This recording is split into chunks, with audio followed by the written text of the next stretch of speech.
All right, today we begin the third part of the course. The first part, you remember, dealt with questions related to your reading in my book, The Pursuit of Love. The second, dealing with the myths of love in the case of two famous myths, Don Juan and Tristan and Isolde. And today we go into a different dimension because your reading will be coming out of my recent book, Explorations in Love and Sex. And at the time that book was published, 3 years ago, it was the most advanced state of my philosophy about love. So it fits into the course. And I'm eager to know what you think of it. Two things. First, notice that I said the latest stage. There are at least two reasons for that. One of which is that as time goes on, my thinking changes. I get new ideas. And second, because I don't believe that there is any single big idea about the nature of love that I am willing to espouse as my philosophy. That's a view that comes from the rationalist tradition, in which life is thought to be a problem, and it's the job of the philosopher to deal with that problem at its deepest levels. I don't think life is a problem, and in terms of a deep level, that varies a great deal with the circumstances and with the individual. If somebody is dying of cancer, it's a deep problem to get the right medication, to find something that will keep him alive or her alive, which will vary from period to period. And the more difficult questions about the meaning of life or what the meaning of death is will not have the same kind of immediate importance. So it's very hard to know just what's meant by the deeper problems that philosophers are supposed to deal with. In any event, if you mean by that the traditional problems about the origin of being, the nature of being, I don't find those problems very interesting. For me, the question is the Socratic one: how to live, how to make sense of one's life, how to recognize the fact that there isn't any single solution because different people from different points of view have a different meaning in their lives and make sense in different ways. So that my kind of philosopher is more empirical, less rationalistic, more pluralistic in the sense that he or she doesn't expect to find a single answer, and more investigatory. Also, in my particular case, the investigation proceeds on the nature of my own talents, which is mainly as an esthetician, somebody who is sensitive to the immediacy of life, particularly as represented by works of art. So for me, philosophy becomes a work of art, expressing one's own point of view, but in ways that will be meaningful to other people, and that will vary from stage to stage of one's artistic development. As you all know about great artists, they're never the same at the end as they are at the beginning. It's not that they've gone any further, it's just that they have developed in that direction, or if they weren't in that direction, it wouldn't be at the end. And some people will say, oh, what a pity, his great period was his middle period, and others will say, oh no, it's his last period. Think of the music of Beethoven. The last quartets are considered to be the greatest quartets ever written, and also a level of profundity that Beethoven had never reached before. So much so that they're said to be more spiritual. Well, in some way they are more spiritual in a traditional way, but I think of them being more spiritual in my sense of the word spirit, which is that spirit is that part of nature which belongs to us as human beings aspiring to get beyond nature, aspiring to satisfy values and ideals that are very important to us as human beings. Where do those values and ideals come from? Not beyond nature, but rather from within our nature in the pluralistic way that I keep talking about, of each of us trying to make sense of the world in a way that will matter to us, and if we're lucky, will matter to other people. I see that in Beethoven, ascribing all that to the religion he held, which is very unclear. He wrote traditional religious music, and some of it the church can accept as being authentic. But in his own feelings, what I find more representative is the sense of humanity that he expresses in his one opera, and a great opera, one of the greatest operas, but the only one he wrote, called Fidelio, which is all about political prisoners being liberated. It could have been written during the Second World War, and the tyrants being overcome because of married love. Florestan is a political prisoner in a dungeon, and his wife, Leonora, transvestites, dressed herself up as a boy in order to get a job in the jail, and finally she succeeded in finding him, Florestan, and liberating him from the jail keeper who was the tyrant who was about to murder him. So that it's political, social, and very much concerned about married love. It's a great opera, one of the few great operas about married love, especially interesting because Beethoven never got married, always wanted to, but never could find the right woman. Let me just finish this slight digression. After he died, one of his great friends, the poet Grillparzer, made a talk at the burial, and he said of Beethoven, he was a unique individual. He could never find anyone like himself, and that's why he never married. So that one has built into that a whole romantic conception about the nature of marriage, which is not untrue to Beethoven's ideas and his own experience. It's in that period, in that kind of work, that I find Beethoven at his most spiritual, or a different kind of spirituality from the last quartets or the religious oratorios that he wrote. Now this is related to the fact that what I was saying was that the book that you're reading for the next few weeks, Explorations in Love and Sex, merely represents the state that I was at when that book was published. It's not that I've renounced most of that. Some of it I've thought through, but I've gone beyond it in ways that we'll be talking about. One way, just briefly, is in terms of the fundamental category of creativity, which pervades all my writings about love, and which I've never been able to write about in a way that satisfies me, and that I'm now trying to write about in a book that I hope to write called The Nature of Creativity, so that I'm different from what I was then. And it isn't that I'm closer to the truth. I'm further along in my own development, which may be of no use to the universe. Future generations, people may never have heard of me, or else they may pick up something and say, oh, this is interesting, and then they'll have their development. But it isn't as if there will be one final answer.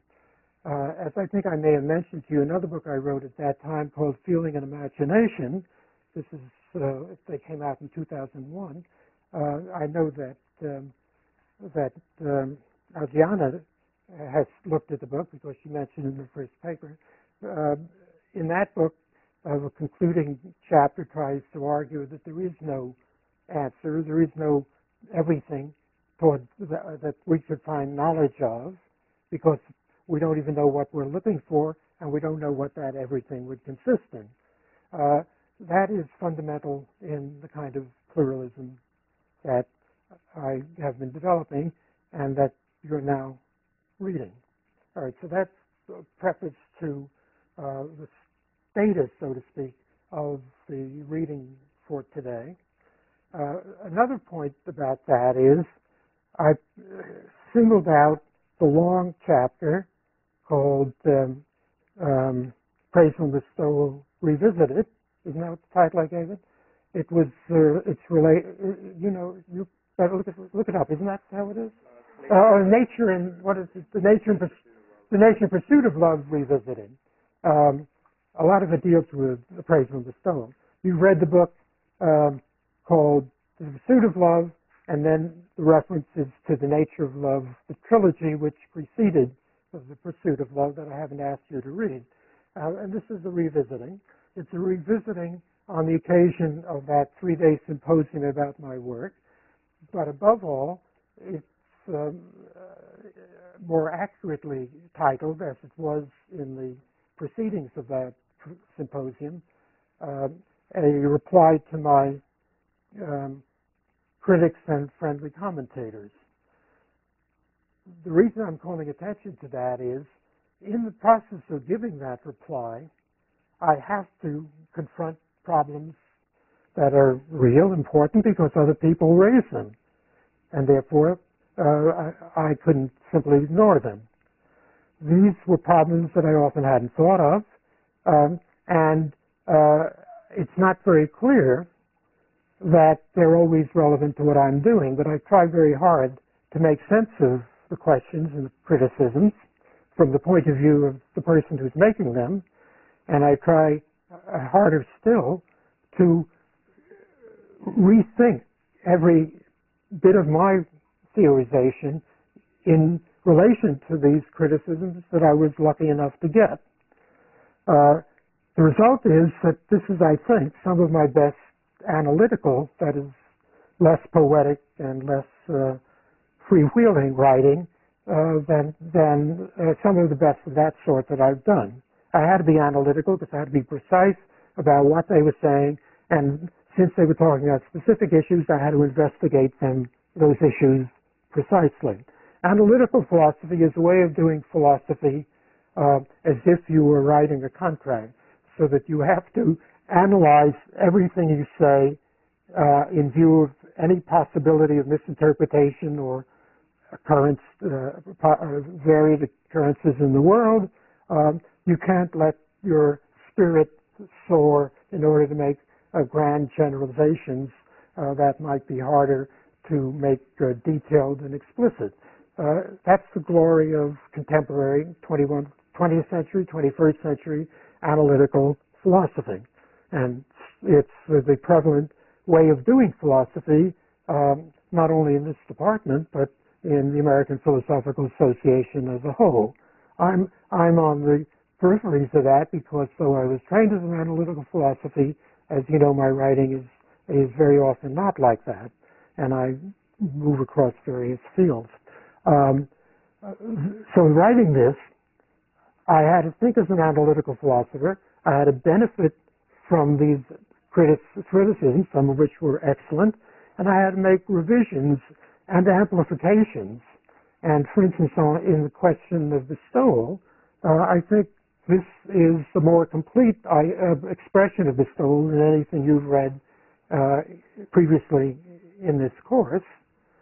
At the same time, I have to confess, as I do, that it's a very difficult idea, and I'm not surprised my critics have misunderstood me and that they have lingering problems with that. The case of Van Oy is a good instance of that. But it's true throughout. And that is the reason why I wanted to start your reading in the book Explorations, Love and Sex with that, rather than that chapter, rather than anything else. All right. Instead of one of you doing the presentation today, I said that I would do so. You can stop me at any point, and this might be a good point.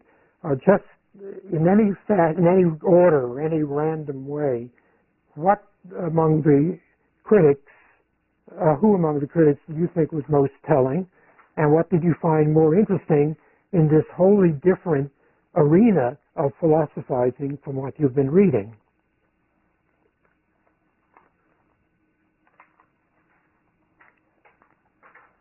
I was kind of intrigued to know more about Van Oy, and so you say his view is kind of like Freud, right? That love reduces fundamentally to appraisal? On my interpretation of Freud. Okay. By the time Vanoy worked out his view, he had already read my book on the trilogy, The Nature of Love, and knew my ideas about Freud, and that's what he picked up in order to develop that aspect of my thinking in criticism of my trying to go beyond it by including the soul.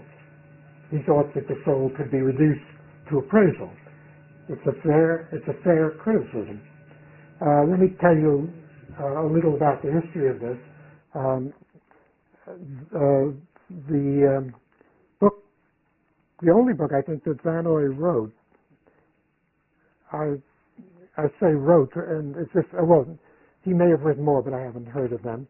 And I'm not even sure that he's still alive. I haven't heard much about him.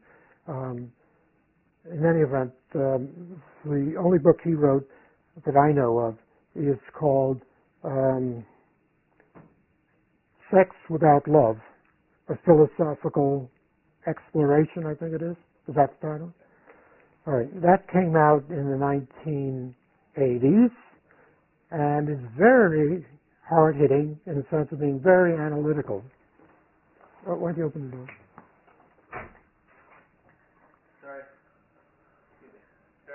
No problem.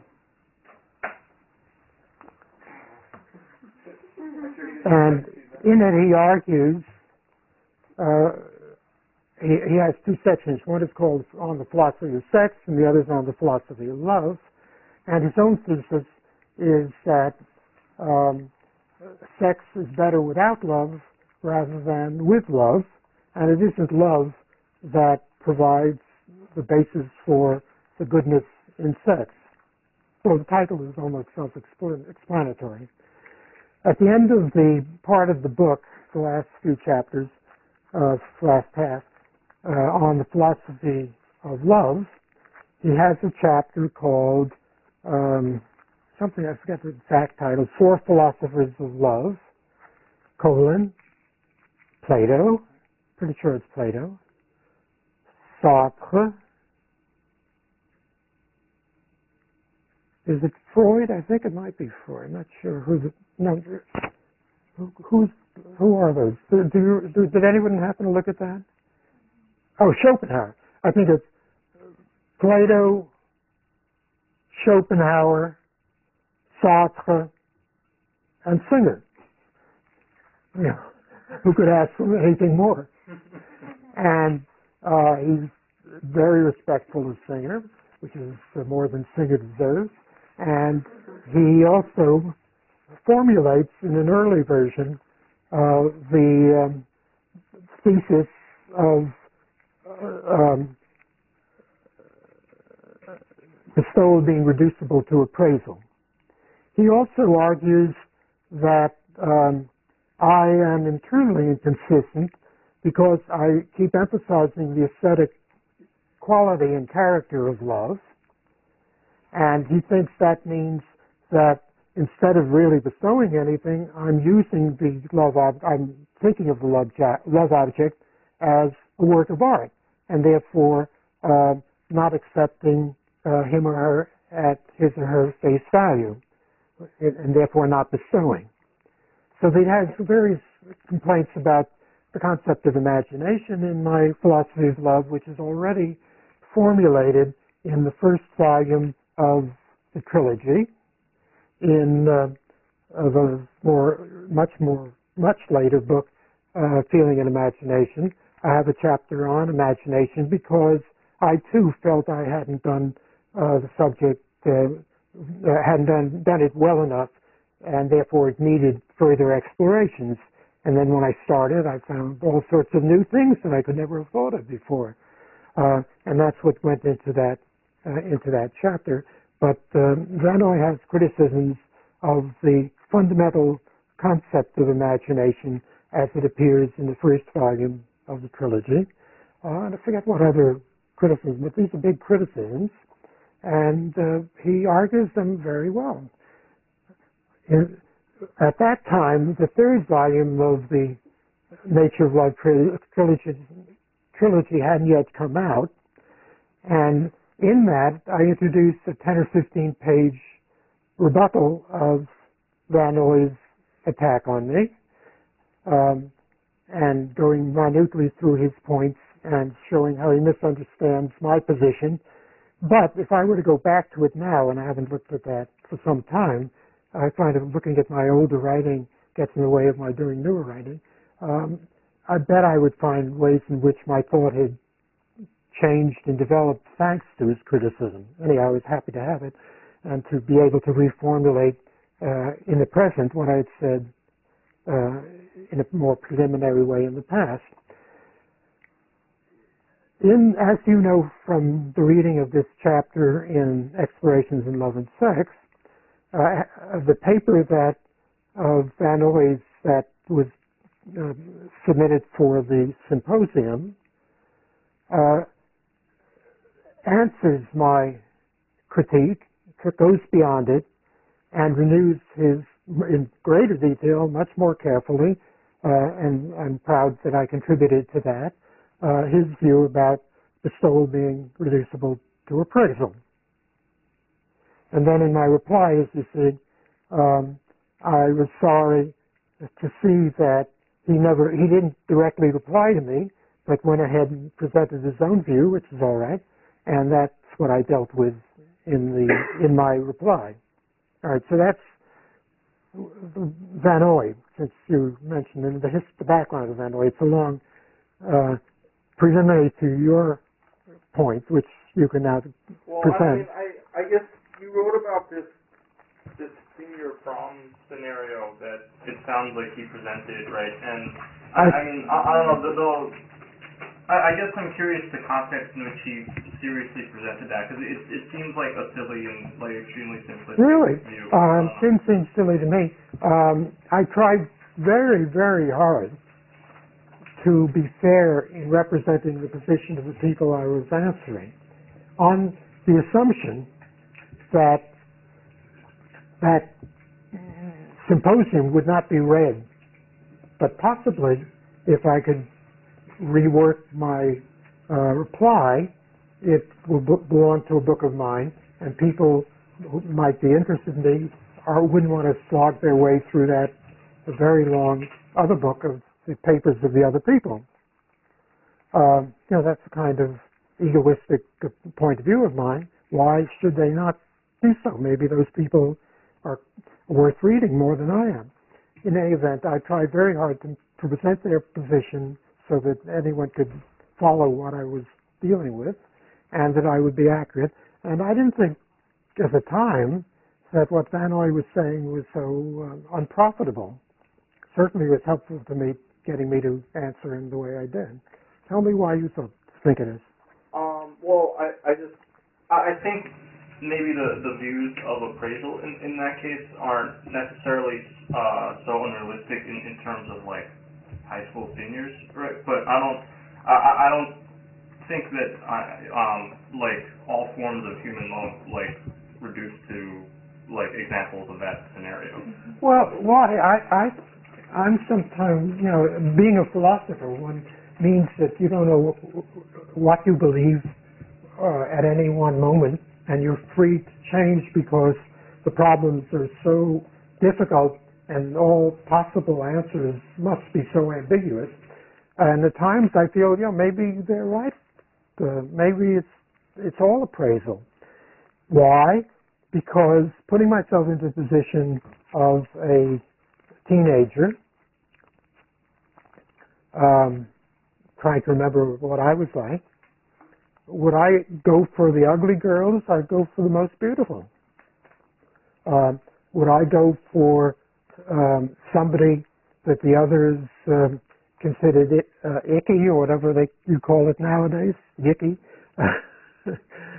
No, I would go for the cheerleader, the one who attracted everyone's attention, who was most flamboyant, and all the other boys. That's another thing, the competitive element. It's not just a matter of the one who looks to me appraisively most desirable, but the one who is desired, which gives her an appraisal value. It's a social appraisal, and therefore, just to be competitive, successful competitively, that's be the girl I would really want to get close to. Yeah.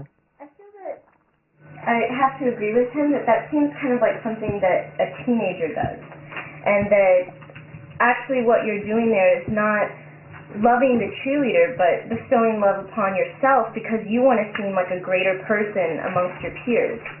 So you're not actually, like, there's nothing to say that you would actually be able to love that person, but it's more of a selfish trying to say, I want the one that everyone else also wants. That's a very good point, because, shall I answer first? Or, well, I just want to say it's not always about high school teenagers. Okay, it's after you grow up. Oh, wait, I think the camera might have trouble with you.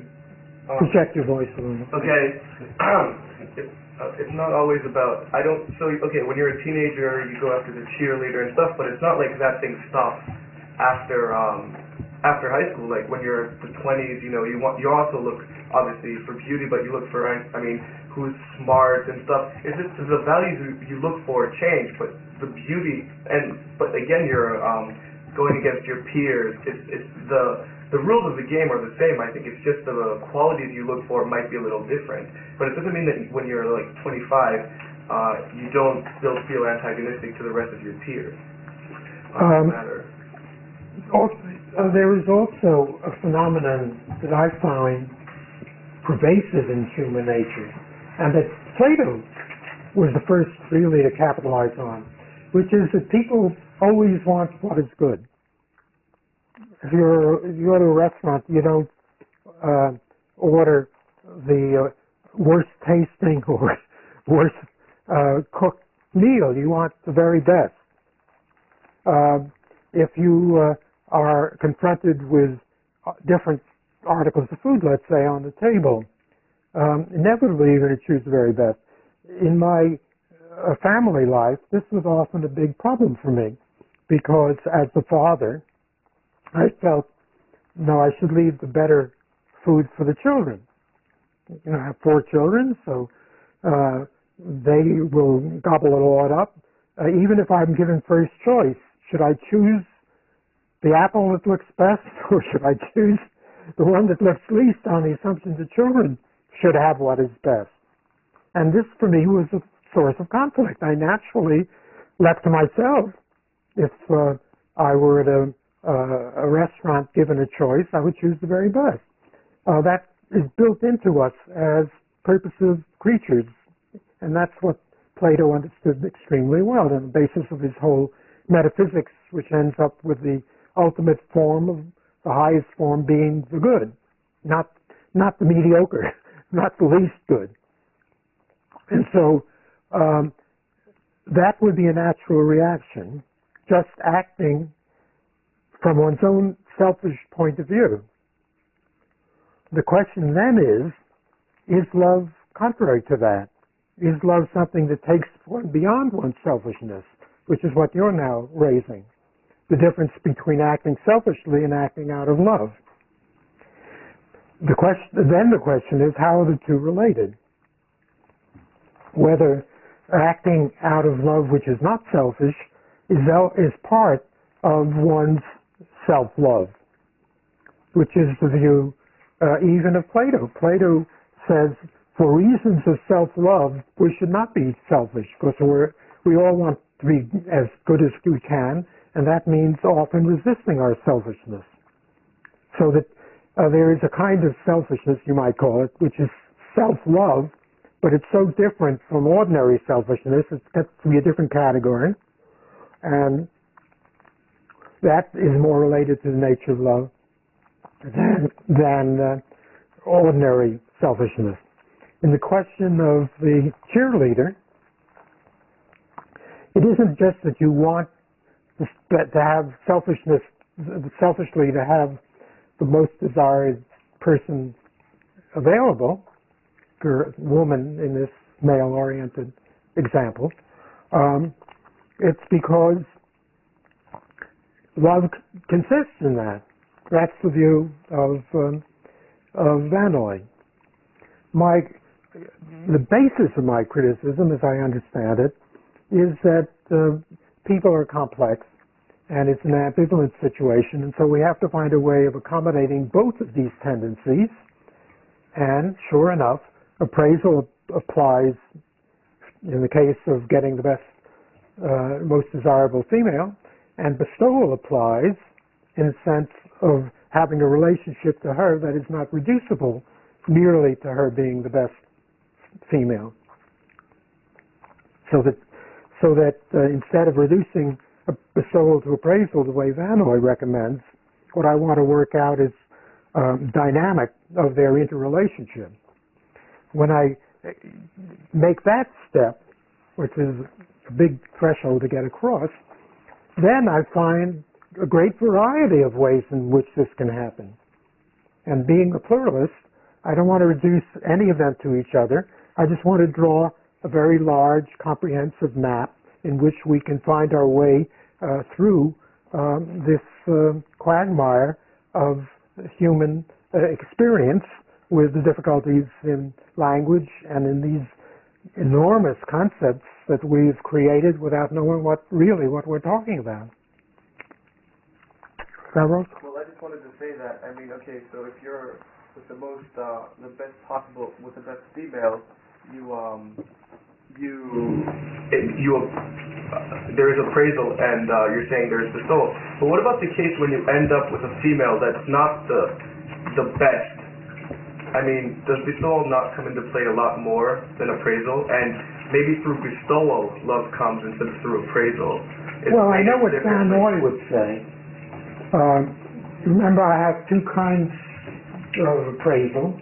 One is individual and the other is social. Individual appraisal gives a person a higher ranking in terms of appraisal value on the basis of what is good for you individually. And so Vanoy could very well say that's what happens when the cheerleader marries the football hero, is it? And therefore is unavailable. And you end up marrying the plain type who becomes a school teacher and who's very nice but not as beautiful as the cheerleader, right? For you, that may be the best you can hope for. That may be the best for you. You may not be able to cope with so much power as the cheerleader generates. This other woman, it may be just what you're able to deal with. So it's more comfortable to live with her. She helps you in ways that a glittering starlet like the cheerleader wouldn't even be able to appreciate. She's not vain, probably, as the cheerleader may be. And she hasn't had to cope with the kind of experience that a cheerleader has. For you, that may be the best thing, or at least the best thing that you could hope to get. Well, the problem is, how do you even know if it's the best thing? I mean, this assumes that... No, I mean, that would be Vanoy's reply. That even in this lesser situation, appraisal explains what I try to explain by means of bestowal. Do you remember my answer to this kind of criticism in Vanoy and the others?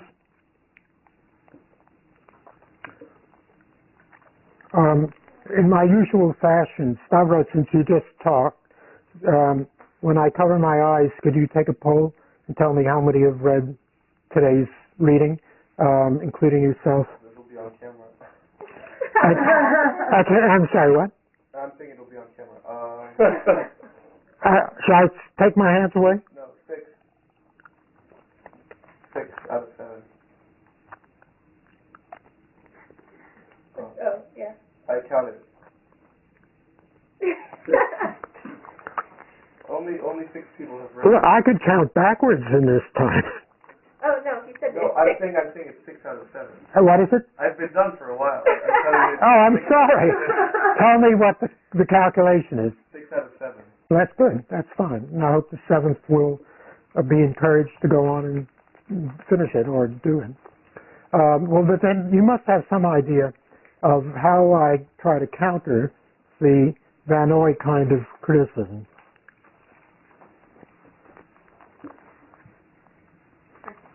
Do you want to get it out of the way? Well, I don't have a back. Put it behind Dorothy.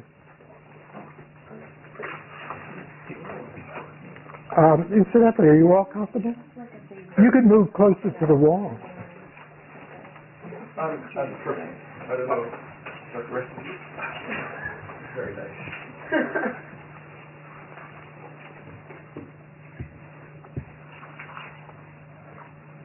Well, I know that you try to say that everyone is capable of being loved, so that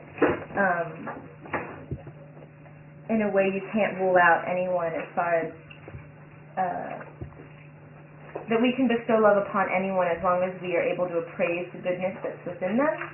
So, like the bag lady who Van Noy says can never be loved because she's not beautiful and does not have those characteristics that you claim that she actually can be if we look beyond just her physical appearance and appraise her value as more than just like a sexual or beautiful object, but because of the other things that she has within. I think that's a big part of the answer. Stavros? Well, I think a relevant example is what we saw last time, My Fair Lady, where the cabbage girl turns into... Not a cabbage girl, cabbage leaf. Cabbage leaf, I'm sorry. Yes, the cabbage leaf turns into, a lady. A lady, and people, we noticed that, whereas before, at least this movie doesn't show us that anybody likes her, after lots of people are interested in her. So I do think it does have to do with, I think appraisal comes before bestowal. I think in order to be able to, in order to get to know someone, I think it's the initial attraction and the beauty that brings two people together, and then it's bestowal that can either make or break the relationship. Because if you find out that the person is beautiful but otherwise has nothing in common with you, after a few months or something, then you will not continue. But if you find that bestowal happens, that there is bestowal, then it's a good relationship. So I do think that when Eliza becomes a lady or is thought to be a highborn lady, is there more bestowal? Isn't she appraised higher? Yeah, that's what I'm thinking. So in that example, she was ignored earlier because her appraisal was so low. At the end, she had men ready to shoot themselves because her appraisal was so high. Exactly. But the point I wanted to make is different from that. That even the cabbage leaf can be loved with a low appraisal because there is the element of bestowal that comes in. But I'm saying the thing is her character did not change. She had the same character throughout her transformation. The difference is that before she wasn't appraised, so she didn't have the chance to experience love. But after she was appraised, so she did have the chance to experience love. So what I'm saying is that you can be loved through bestowal, but there has to be some appraisal in order for... No, I agree. But my point is, these are two different points.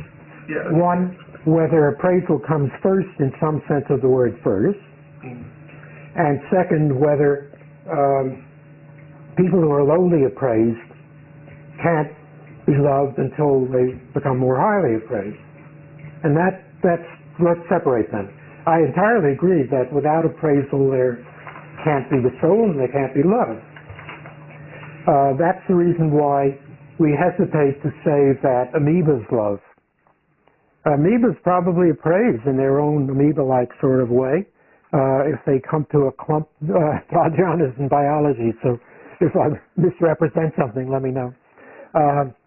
They come upon a clump of something and they sort of circle it to see whether it's worth digesting.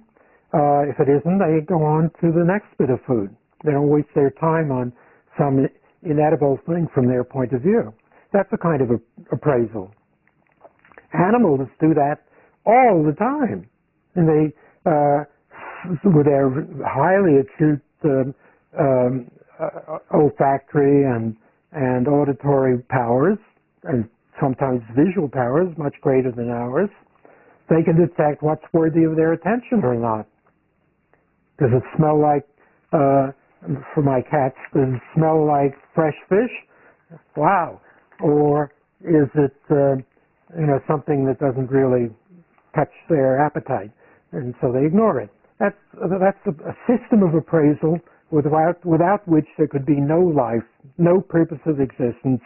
There could not be the orders of nature that we're all familiar with.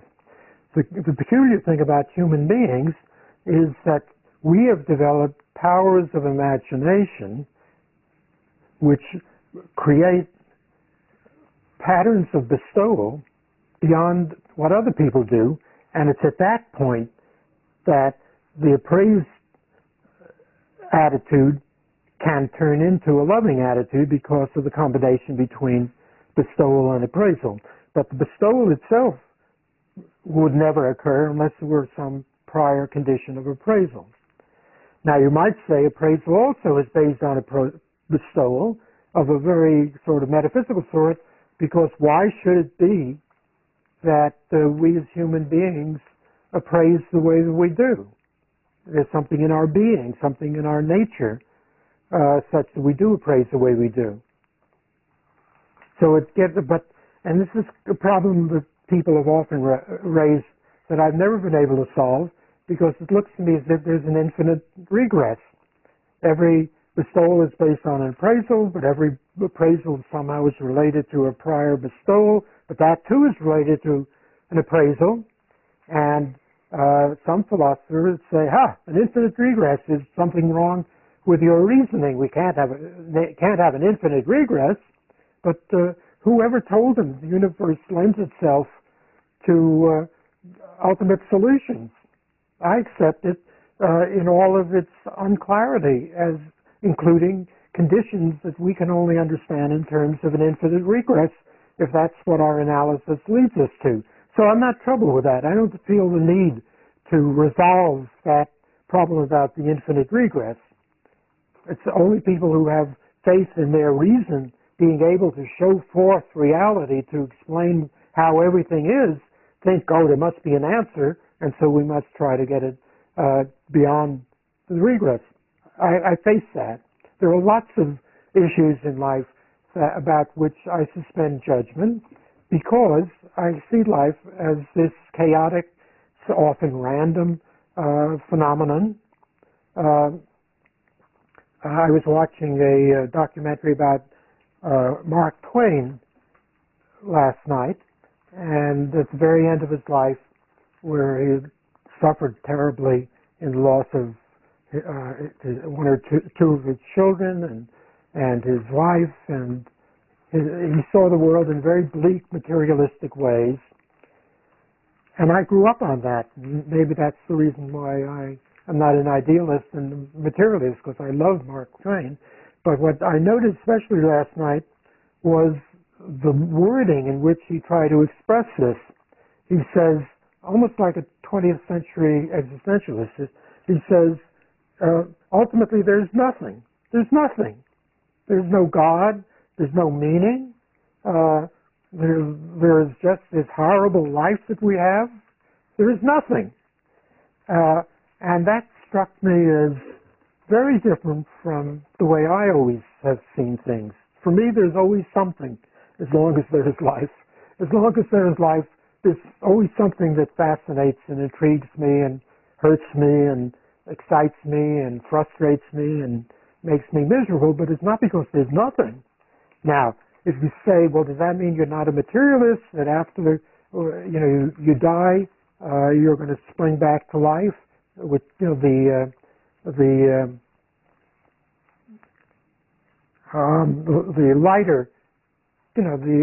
lighter concept that God has his finger on the lighter, and you die, and he flicks on that light again, which is your light. What is the term on cigarette lighter? The cigarette lighter view of human mortality. I don't have that view. I'm prepared to believe that after life there will be nothing for me ever again. And I regret it and feel the pain of it. But it's not because that means that there's nothing in the universe. as long as I'm alive, there's an awful lot, and as long as other people are alive, as long as life goes on, it generates the meaning from within itself. And so I found the terminology of Mark Twain puzzling. So the overall materialist view I'm used to.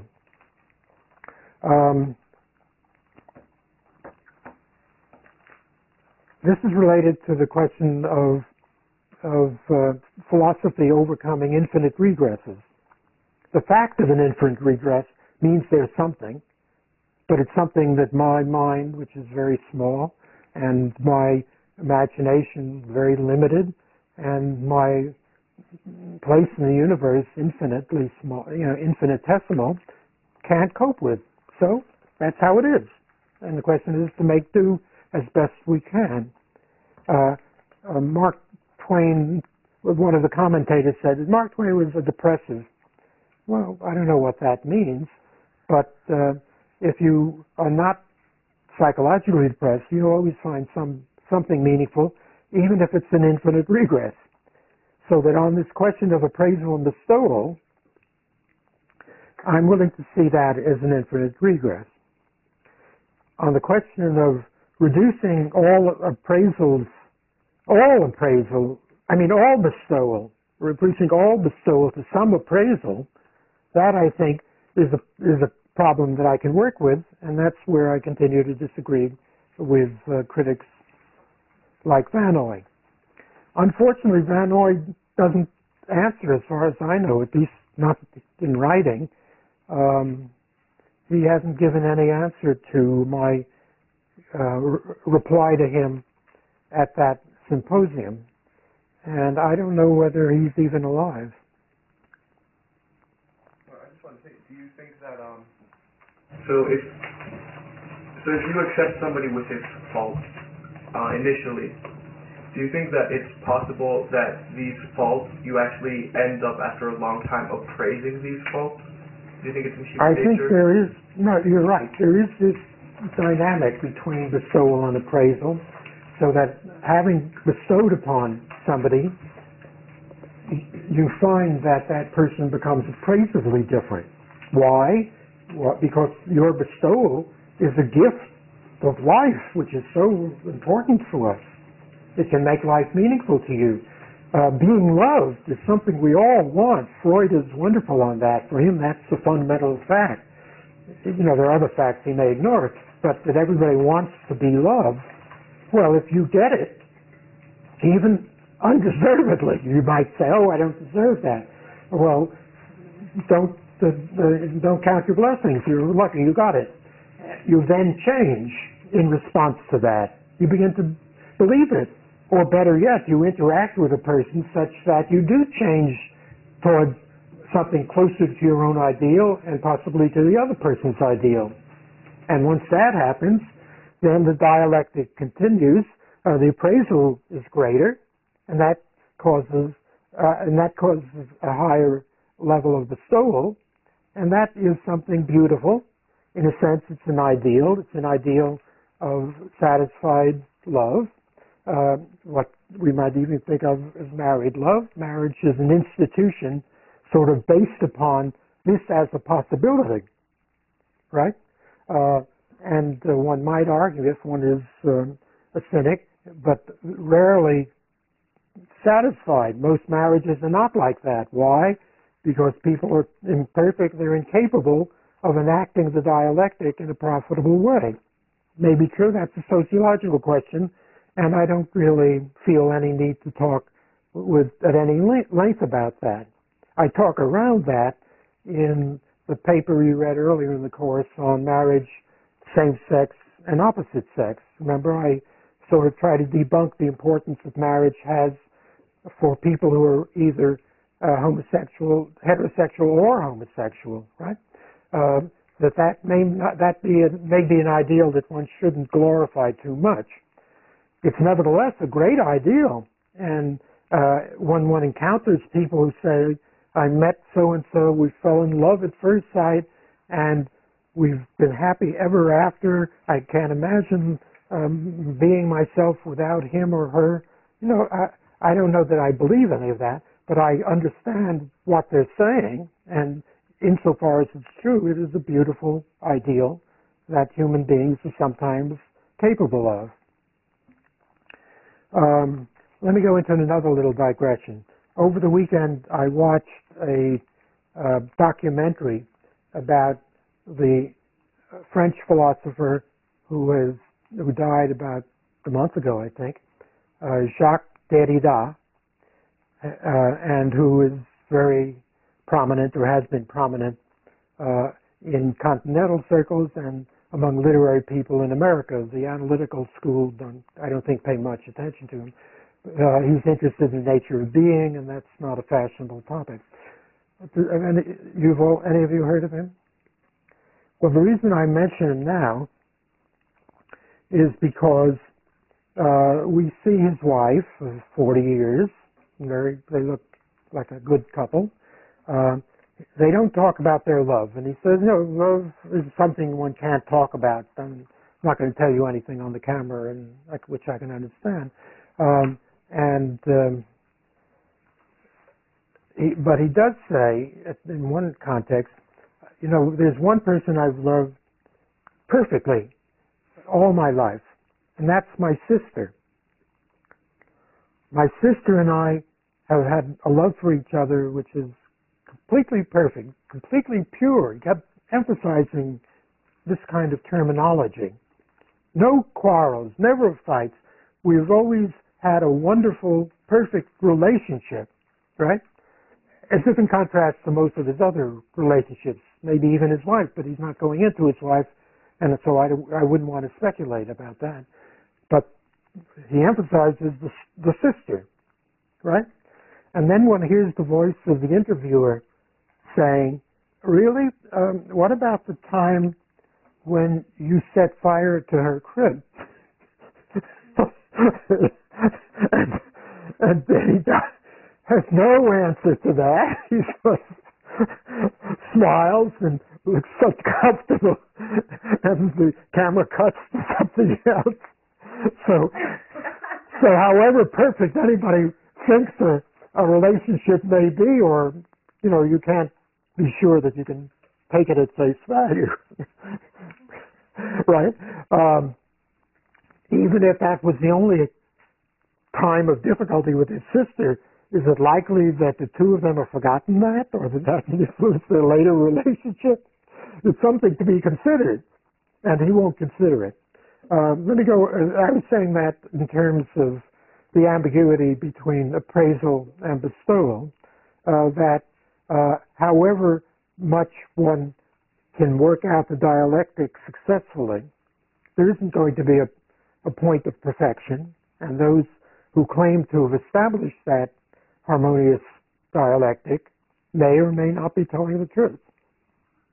But if that is something that you care about, if that's an ideal that matters to you, well, then that has to be taken at face value. Many people have made their lives meaningful either because they found that other self, unlike Beethoven, and in the case of Beethoven, he didn't, because he was so special and so difficult and so hard to live with. But or you didn't find it, but you kept looking. The pursuit of it was a pursuit that made life meaningful to you. In one or two of your papers, you speak of Don Juan as somebody who was always in the pursuit of love. Well, that can make a life meaningful. If you're pursuing a perfect marriage and are able to work out the dialectic in that context, fine, why not? If it doesn't mean that much to you, or you've decided, I'm not good at the marriage business, but I want to create a perfect work of art. You never do, but you keep working at that. Well, that will make your life meaningful to you as well. There isn't any one answer, either to the meaning in life or to what should count as being a viable love. Have we gone too far from where we started? in terms of either of you? You're the only two, well, and Stavros has said much. The three of you. What about the rest of you? Do you want to pursue bestowal and appraisal further? I still have another question. Well, then let's hear them. Okay, so earlier you were talking about the fact that everybody wants the cheerleader or, the football player, whatever, it is that you're going after. No, well, not exclusively. Yeah, well, that's like everyone's kind of ideal. But it's an ideal that we all have in one way or another. And you said then that, well, some people, the plain school teacher is the better type of person for them, and they would be more comfortable or, that satisfies their needs. But does that mean then that even when you're with the school teacher, you still have the ideal of someone else who you think could be better? That can ruin a marriage. That she says, it isn't me you're in love with, it's your first wife. Or it isn't me you're in love with, it's that incredible fixation on let's say they were in high school together, on Betty or whatever her name is. You're not thinking of me, you're still thinking about Betty. Why are you, hung up on that? Why can't you ever get beyond it in order to appreciate me? That would be a real problem in a marriage, I agree. But it's not inevitable for two reasons. One is because people change a great deal. And looking back, you might have said, she may have been gorgeous, right? But I don't think I could have lived with her. What I get out of you is so much better. You're patient, you're kind, you're gentle, you're sweet, and you're a great cook, or great in mathematics, and that's what I need in my profession. And so I'm glad I didn't give in to that infantile or juvenile interest in facial beauty and sex appeal, because people do change that way. Second, which is something I'll come back to in a minute. Stavros?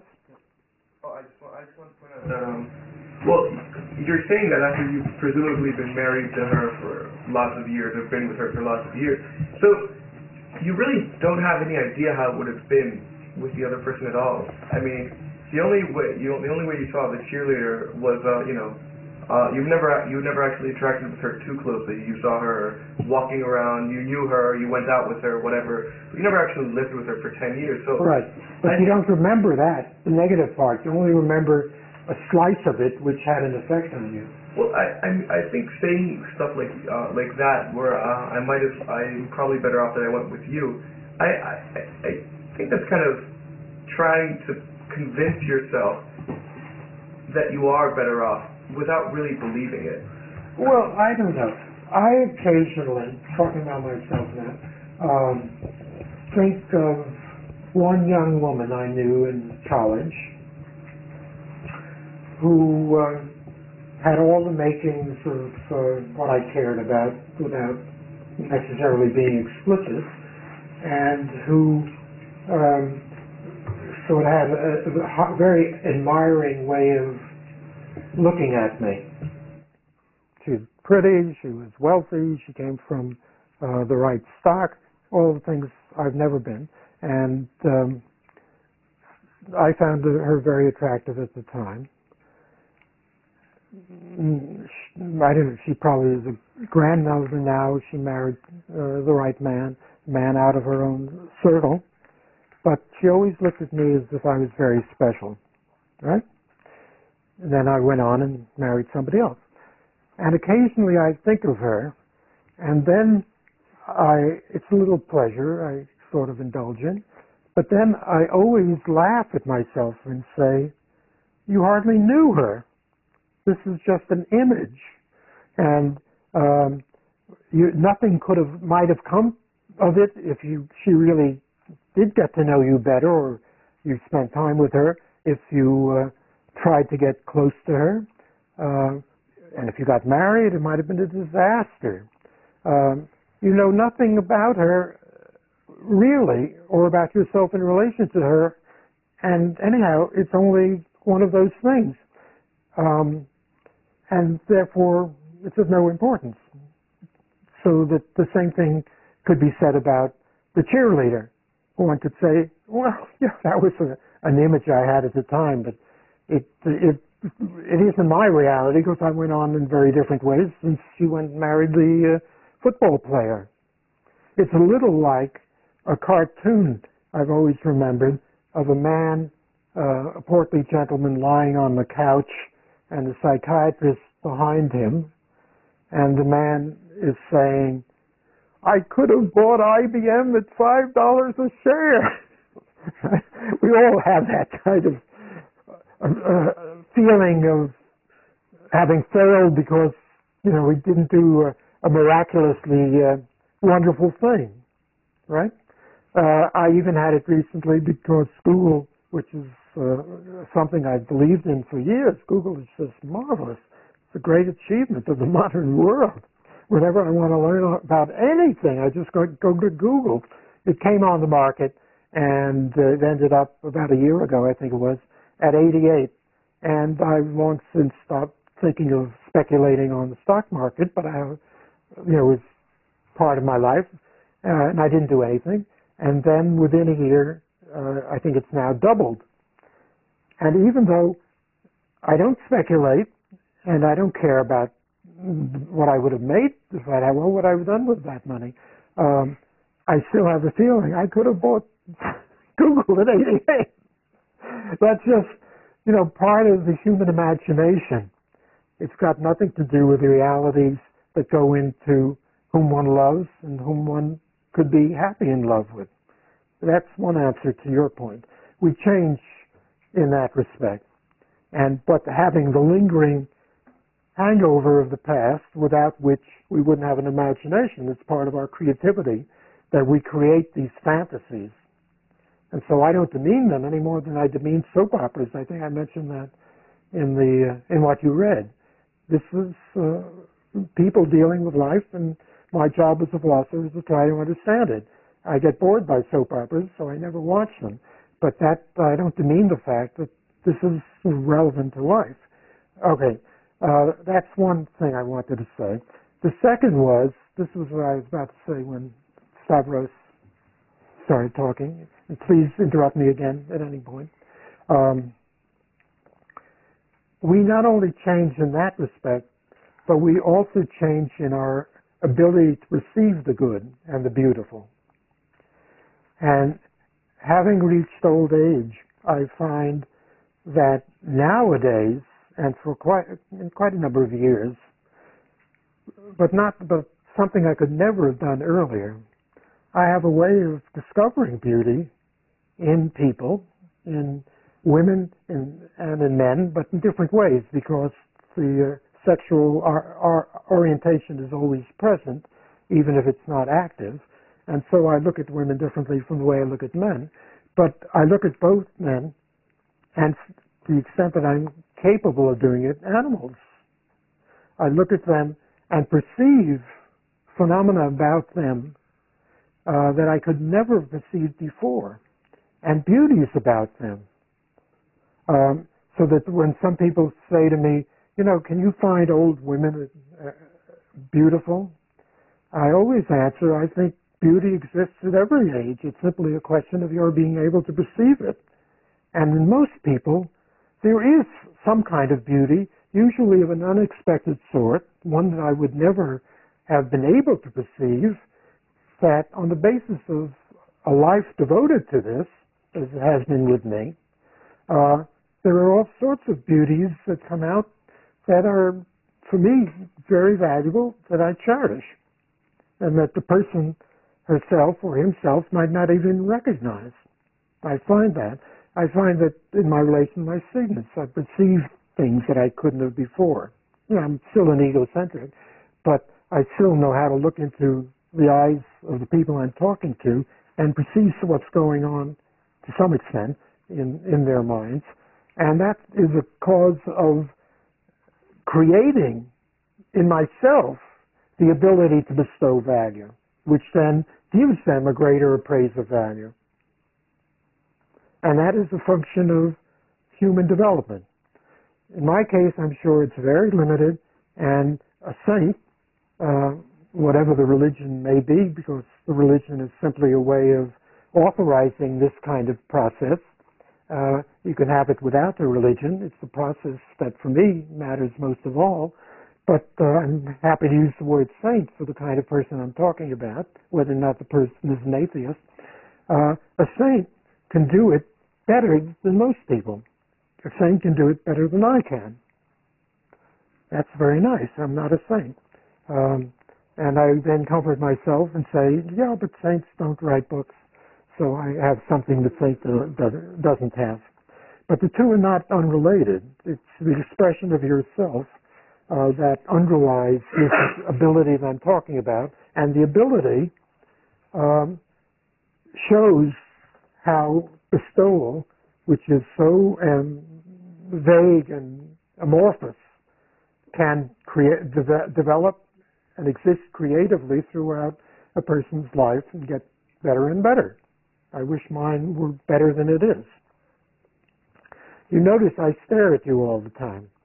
I'm beginning to wonder whether that's why often when I'm in the street, and I told you I have this habit, I'm staring at everything, and other people don't. They seem wrapped up in themselves or ashamed, or the women don't like to look at men because then men will hit on them, so it's a protective pretense to be unobserving that women have. But women are very good to observe subtly what they want to observe, but they don't stare with the kind of fixation that I do, trying to make contact with whatever is going on, even if I never talk to the person or touch the person or have anything to do with the person. For me, that's a creative gift related to bestowal that I'm struggling to bring about, but don't succeed very well. But what I notice is that people smile at me. And I think, oh, is this somebody I know whom I've forgotten? A student who's a former student of mine, because I'm terrible about, like all professors, forgetting who their students were. Or is it because there's a look on my face which elicits that? Maybe I'm even smiling because I'm concentrating. I don't frown when I do that. And so there's a smile back. And sometimes they talk to me or look as if they know me. And it's embarrassing. I was in the country in New Hampshire this weekend where I have a summer place, and a man in Walmart, I was in Walmart, in the aisle, a man smiled at me, and I wondered, is this my neighbor? And I've forgotten who he is. What should I say to him? And, I didn't want to cut him. I didn't want to ignore him. And I had no idea. He looked a little like somebody, but no, that's not him. So I fabricated. I said, isn't it terrible, the tax rate going up 12.5%? Thinking that's something everybody would be concerned about. And he said, well, it's always going up. And he probably had realized that he had smiled at an idiot. He had escaped from me. I have no way of knowing. It's part of the peril of living this way that I do. And so it can be even worse. Nevertheless, that's the second way in which bestowal can creatively discover appraised values that one might not have recognized, and therefore that if nobody recognizes them, they don't exist, because an appraised value has to belong to some community of appraisers. And so there are people who may be beautiful in one sense, but not in the sense of being appraised very high, because nobody may perceive his or her beauty.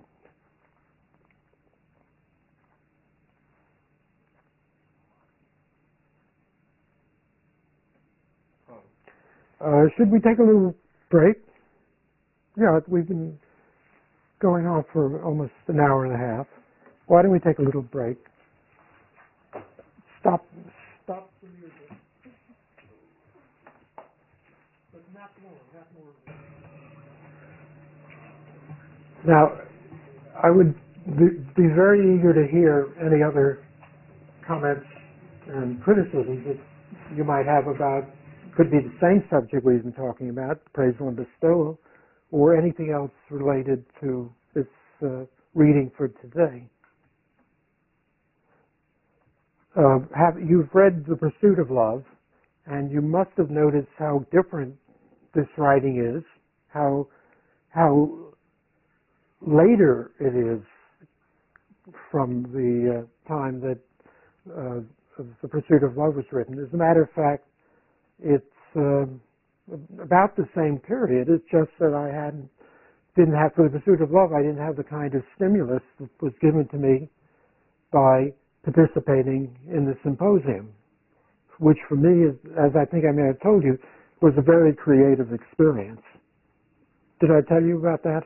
How I used to sit in the first row with a chair in front of me and take off my shoes and comment on the papers that people were giving, and they eventually got into the habit of calling on me first, and that my entire effort was to help them make their ideas clear.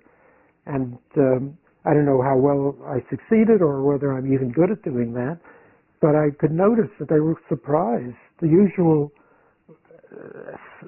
setting for such a thing is that everybody's trying to impress everybody else. Everybody's trying to one-up everybody else. Everybody is using this as an opportunity to present ideas of his own as if they were original. And here I was encouraging them to attack me and being happy to work at the difficulties. I think I may have told you, stop me if I have told this to you, about one person who afterwards sent in his essay for publication, and the editors asked me to look at them. And I wrote him saying, you're too flattering to me. You don't agree with me on various points, and you ought to develop them. And I sort of gave him hints about how to attack Irving Singer in his writing, and he took me up on that. And then what got published was a much less favorable paper, not only because he was attacking me, which is fine, but also he eliminated places in which he was praising me too much. So I was in a sense, a little disappointed, but also I realized that was right. I can live without the praise, but the world would benefit from his expressing his contrary point of view. And in that respect, it was all very creative for me. I had an audience. I had people I could work with, and it immediately came out in a publication. But that's why I'm encouraging you to let me know your views. It'll all come out in OCW. This is your chance to be on film making a telling comment that Irving Singer can't reply to. Adriana? I wanted to comment on Marvin Cole's criticism. I agree with you in that we shouldn't try to change the beloved and that we should accept him or her as they are. But I think that there is some kind of paternalism for the other person, in the sense that if we didn't do anything to change something that we can see is hurting our beloved, it would be almost like not caring. So it's not trying to impose our values, but it's just looking for the betterment of that other person that matters to us. No, I think you're putting your finger exactly on the problem, which is, where do you draw the line between acceptance as an expression of your soul value and ability to love, and where in going beyond that are you, in extending that, are you losing interest or showing a lack of interest or appearing to? And if you go beyond it, aren't you being paternalistic, and that undermines your loving? You know, if you tell a person, don't do that, you want to do it, but I won't love you for, I'll hate you for it, or it's wrong for you to do that.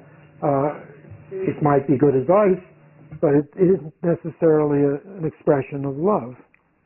This is a problem that people face not only in their intimate relationship in adulthood, but it's systemic to the relationship between parents and children.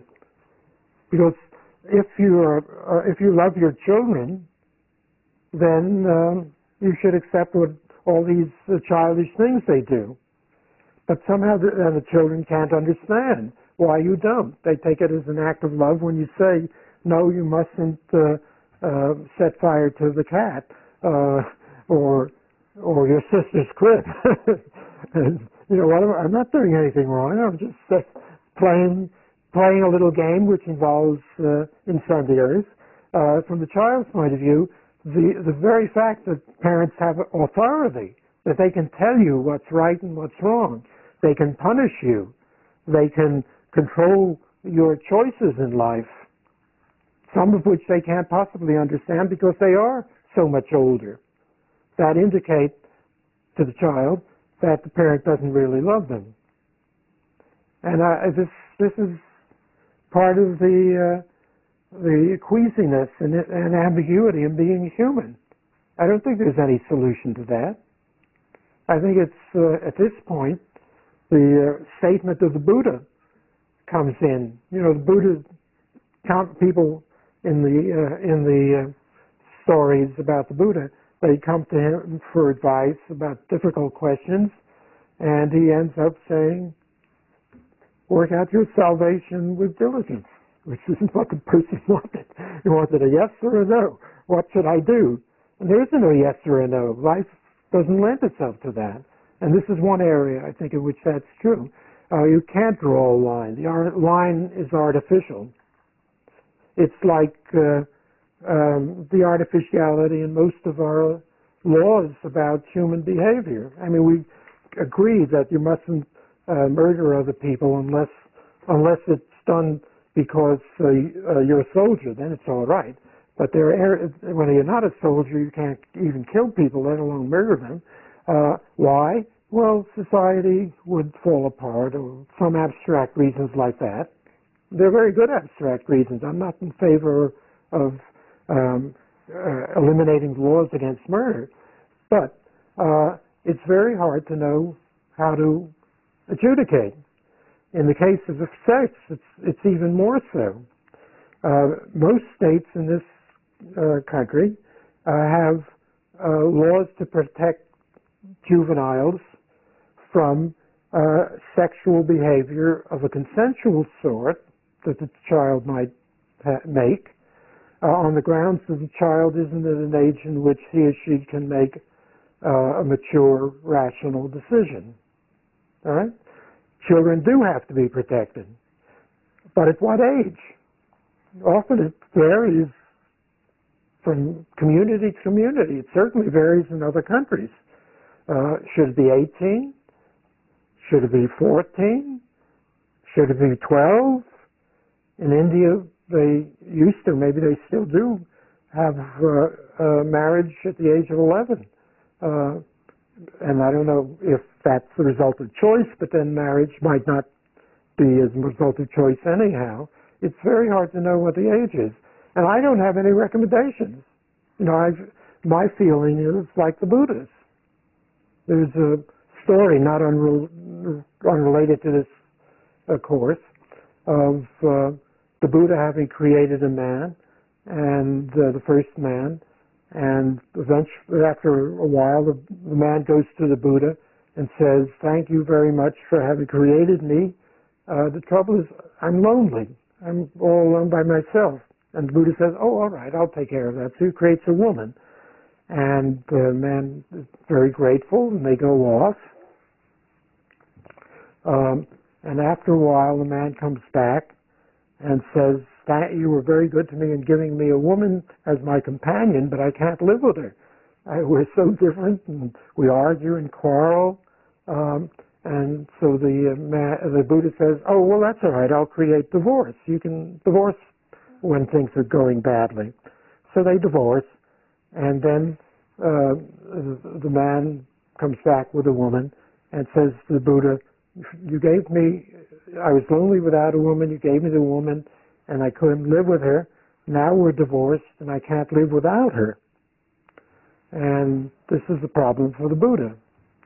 And so the Buddha smiles benignly and says, you can't live with each other, you can't live without each other.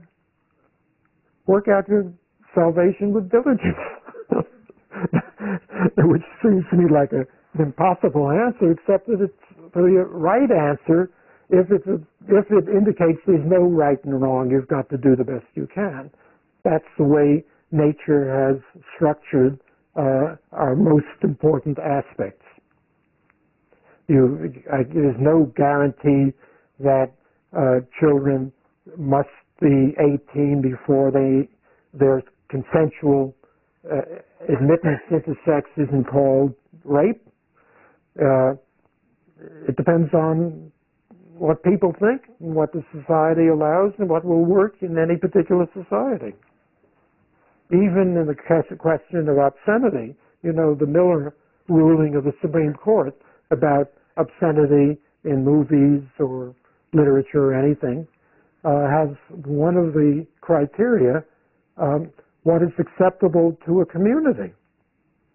So in some parts of this country, one kind of activity or production or work of art is called obscene, and people can be put in prison for it. And in other parts, it's perfectly all right. It even extends to prostitution, which is legal in parts of Nevada, and very illegal in most of the country, or bigamy. There isn't any answer. There are answers. There isn't any assurance that there's a right way and a wrong way that applies to everyone. You can find out what's the right way for you, perhaps, if you're lucky, or your society can, through trial and error. But a priori, because of the structure of reality, or because of some religious ultimate which is supposed to reveal the nature of being, that I feel is the wrong way of approaching the situation. So what can we do with this? How would you resolve the question about paternalism and love? Well, I would even question the existence of a paternalism and personal love and the love of a couple, because you were saying that children regard the adults as having the authority. But I think that in a love relationship, when someone tells the partner, when the partner tells the other partner, you should do this, he or she is not imposing that. It's just a suggestion. So, and I think the other person doesn't regard his or her partner as being an authority. I think it's more a situation of equal. So. Well, but what if, in the example that Cole uses, the wife is addicted to nicotine, let's say, and doesn't want to be. He knows she doesn't want to be, but she is addicted. Does he have a right to steal her cigarettes, to force her in some violent way even, not to smoke? Does he have a right to take it out of her mouth or bawl her out of love, saying, I wouldn't want you to have it? Let's say that she has said to him, if I ever have a serious disease, I just don't want to go through with it. I don't want to live and suffer. I just as soon die, right? Now, from his point of view, this may sound suicidal. Let's say that she keeps in her medicine chest, one day opens the medicine chest, let's say she has a separate bathroom, and in her medicine chest he sees a bottle of poison. And he thinks it's because she really would take it if she ever went to the doctor and he said, you have an incurable cancer, right? Out of love for her and his eagerness to keep her alive, does he have a right to steal the poison and empty it? Does he have a right to interfere with her desire under these circumstances? I think that's where the issue comes in. It would be paternalistic, but Cole's argument is that if you really care about somebody, you can't just stand by and ignore the hazards. You have to act paternalistically out of love. Your love requires you to be paternalistic. Do you want to carry this further? Do you agree with him or not? I think I would say yes, but there is a limit to the extent to which we can take that paternalism. I don't know about the situation with the poison, but about the situation with the cigarettes, if we know that that is what the other person wants to quit, then I think helping her and giving her support would help her achieve that goal of quitting. It might or might not. My argument would be out of love, you could make a very strong effort. You might use your imagination to think of ways in which she might control her addiction, or remind her that nowadays people who are diagnosed with serious cancers often don't die of it because there are so many medical and surgical interventions that can prolong a person's life, and people who succeed in that are glad that they go through it. You can make that kind of effort out of love. And if you didn't, one would say, did you really love her? You agree with her that if you're going to have to face the ordeal of curing your cancer, life isn't worth living? Looks as if maybe you don't care about her. Maybe you don't. But if you force that kind of view, the need to perpetuate life under those circumstances upon her, that doesn't look like love. Love, of course, love consists in accepting the other person as he or she is, rather than regulating her or him in accordance with ideals of yours that may not match hers in this case. And this applies to children. And I think in the case of children, it's much, much worse, because with adults who are capable of loving each other, they have enough rationality, they often have a lot of experience, they have feelings, they may be confused about their feelings, but they may also know pretty much what they want to get out of life. Doesn't mean that they know the meaning of life, but a woman might be in a position to say, I've seen people suffering and I don't think life is worth it. I think I'd rather not suffer. This is something a mature, rational person might say, as opposed to two alternatives. One, the person is out of her mind in a psychotic episode, has gone mad, is not in control of her rationality, in which case one has to intervene because she can't make a decision, and you have to, and you'll make it in accordance with what you consider best for her. But at the moment, it's not going to be what she thinks is best for her, because if she did, then things would be different. And the second alternative is if she hasn't developed enough to be rational.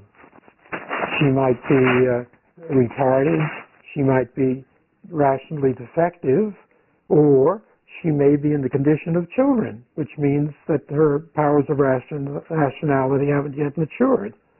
Children are not psychotic or defective or retarded when they're irrational in childhood, but we know it takes a little time. So what do we do about them? We love them, we want what's best for them, and they often have enough rationality to disagree with us and even to defeat our hopes for what we consider best for them. And then, of course, that whole intervening period in adolescence when children are very strong in that respect, or, can put up a big fight. Out of love for them, should one say, well, okay, you want to go roller skating on the edge of a precipice, what am I to say? I hope you survive, right? Looks as if it's not love. Or out of love, do we simply have to give up and say they know the dangers and we have to accept them as they are? And I don't find an easy solution. Every person is different, every age is different, every situation is different. Some of the hazards are themselves a function of temporary conditions of society. At one time, women, in particular girls in particular, their freedom was tremendously restrained so that they don't have a child out of wedlock, unmarried. And they might be capable of love, they might be capable of very strong emotional, sexual feelings, but if they got knocked up, which itself shows is a derogatory word, then they're ruined for the rest of their lives, and also probably ruining the family and all sorts of consequences. That was the reality that parents had to face within my lifetime, certainly. It isn't, and it's still a reality in many parts of the world, in many societies. It isn't anymore in America today. So the problem about love in conflict with freedom acceptance in conflict with freedom doesn't quite have a constant answer. It varies. And if anyone lays down a rule, however golden they call that rule, it seems to me to be leaden, not a golden rule, but a dead rule that should be avoided. That's why I'm a pluralist. One has to work out one's salvation with diligence, knowing that there is no one way of doing that, no single way of doing that. I don't know how, as I think I mentioned in the reply to Cole's critique, to many people this sounds wishy-washy, and my students often do say, I'm wishy-washy. I don't have any fixed rules or right answers, but that's precisely because of the way I see the world. I don't want to be anything other than wishy-washy, except for the overtones of that. So I don't know whether what I say in response to Cole is satisfying. Anybody want to comment on that? Then let me tell you how that got written. At a meeting of the American Philosophical Association one year, just by chance, I sat down at lunch, and here was this person I didn't know anything about him, named Herbert Cole. And when I told him my name, he said, Irving Singer. Wow, I'm meeting Irving Singer like this? And I said, well, what do you mean? He said, well, I've been invited to participate in a symposium on your philosophy of love, the one you know about. And we got to talking and spent about an hour and a half or so talking very well and very intimately about things not unrelated to what we were just saying. it all comes out more impersonal, of course, in the writing, but he was talking in terms of his own life and others. It was a friendship. It was really a very nice thing to have experienced. At the symposium, he submitted a paper which he had written for some other occasion on the concept of caring about. And I think I mentioned that. And didn't mention me, or hardly, I don't know, even mentioned me in the paper. But we were on such good terms. When I saw this, I said to him, look, you had these other ideas that are in conflict with mine. Why can't you put that into your paper? Or, if you want, just publish the paper, which is interesting, and then have a postscript in which you attack me, because that's obviously relevant. And I showed how out of the paper one could derive views that would be in conflict with mine.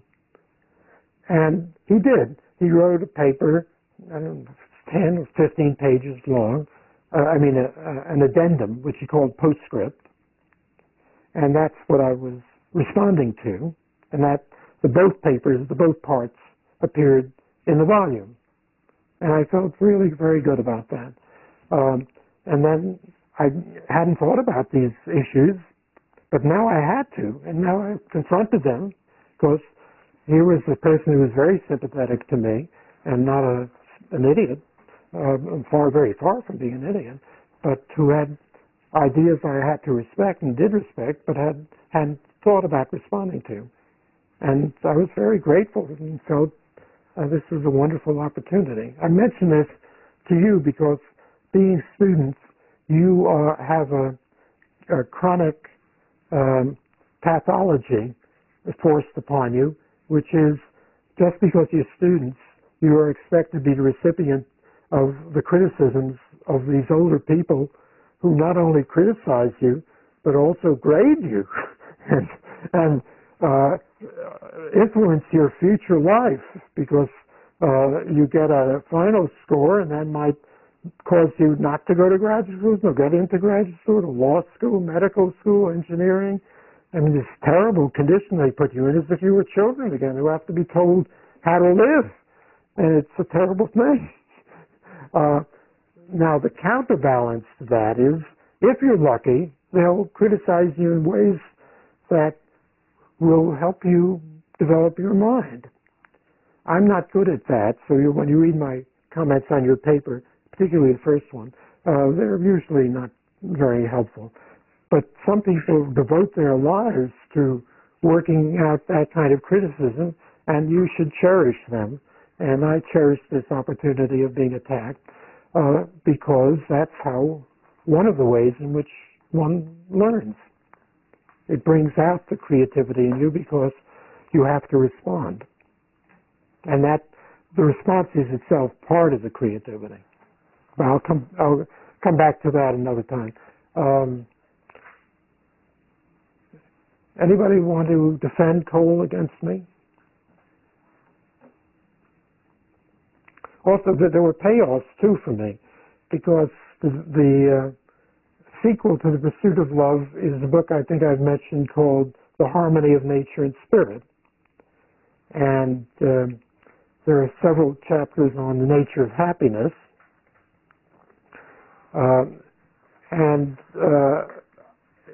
It turns out that Cole had written several papers on that, and I asked him to send them to me. I wouldn't have known him or thought about them, and I used those papers. I don't remember if they were criticized him, but they fructified my thinking. And so this kind of interrelationship, if it's done properly and cultivated, can be very, very beneficial, and I encourage you to seek it out, to develop your minds and your souls. Not to be afraid that the idea of people are going to be attacking you.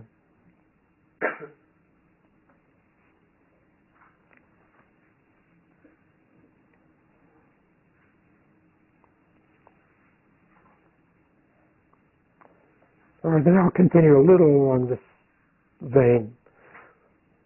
While I was working on the book called The Harmony of Nature and Spirit, I gave a public lecture at the University of Madrid in Spain. Very big audience, and I read a paper or delivered a paper. I talked my paper the way I talk to you in English to a large audience. But it was simultaneous translation, so that people who didn't know any English understood exactly what I was saying, and that was very, very gratifying. Afterwards, the professor of metaphysics at the Complutense, which is the big university in Madrid, who had introduced me and was the host, there were questions, and his question was, you know, when I listen to you talking about life and the good life and morals, even religion, I have the feeling you don't believe in any ethics. You don't believe in good and evil.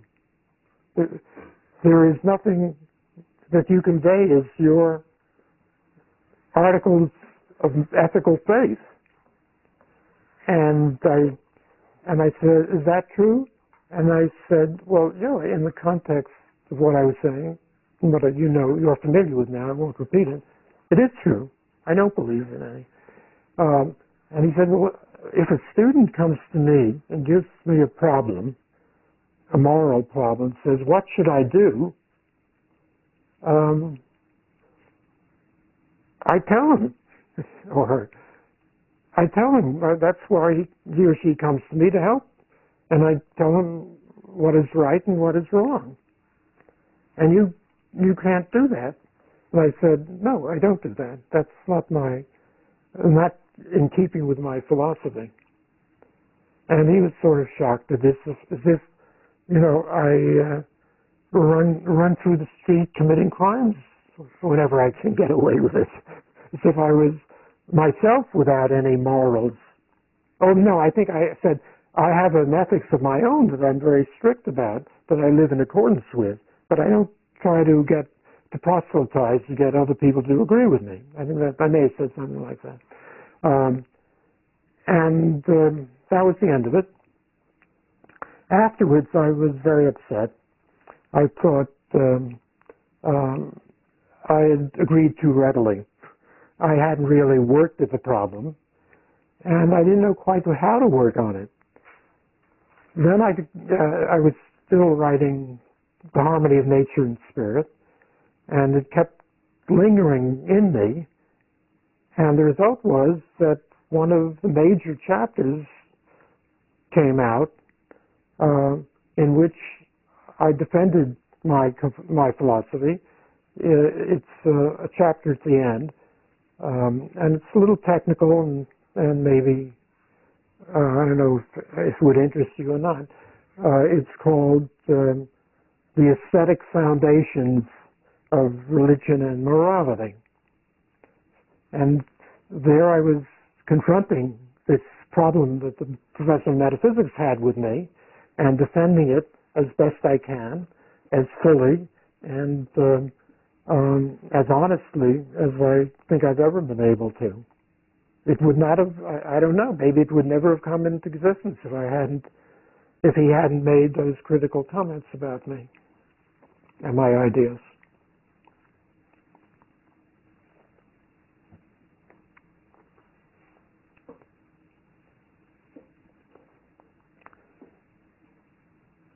What other papers or criticisms intrigued you? We talked about Van Oys on bestowal and appraisal. We've talked about Cole on acceptance versus freedom. I mean, freedom, no, or is it freedom? Paternalism, I'm sorry, lack of freedom. It's acceptance of freedom versus paternalism, which limits the freedom of the other person.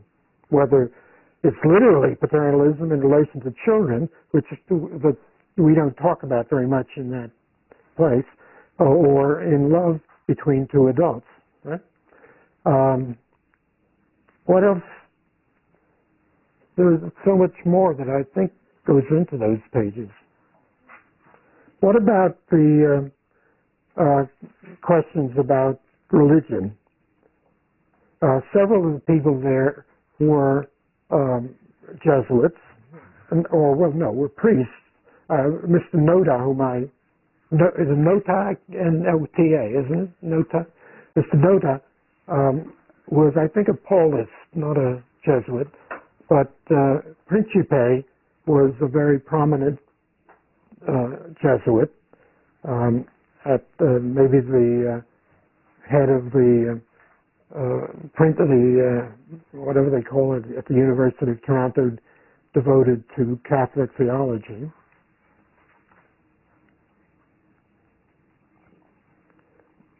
And then there were people who talked on historical topics, Kierkegaard, for instance.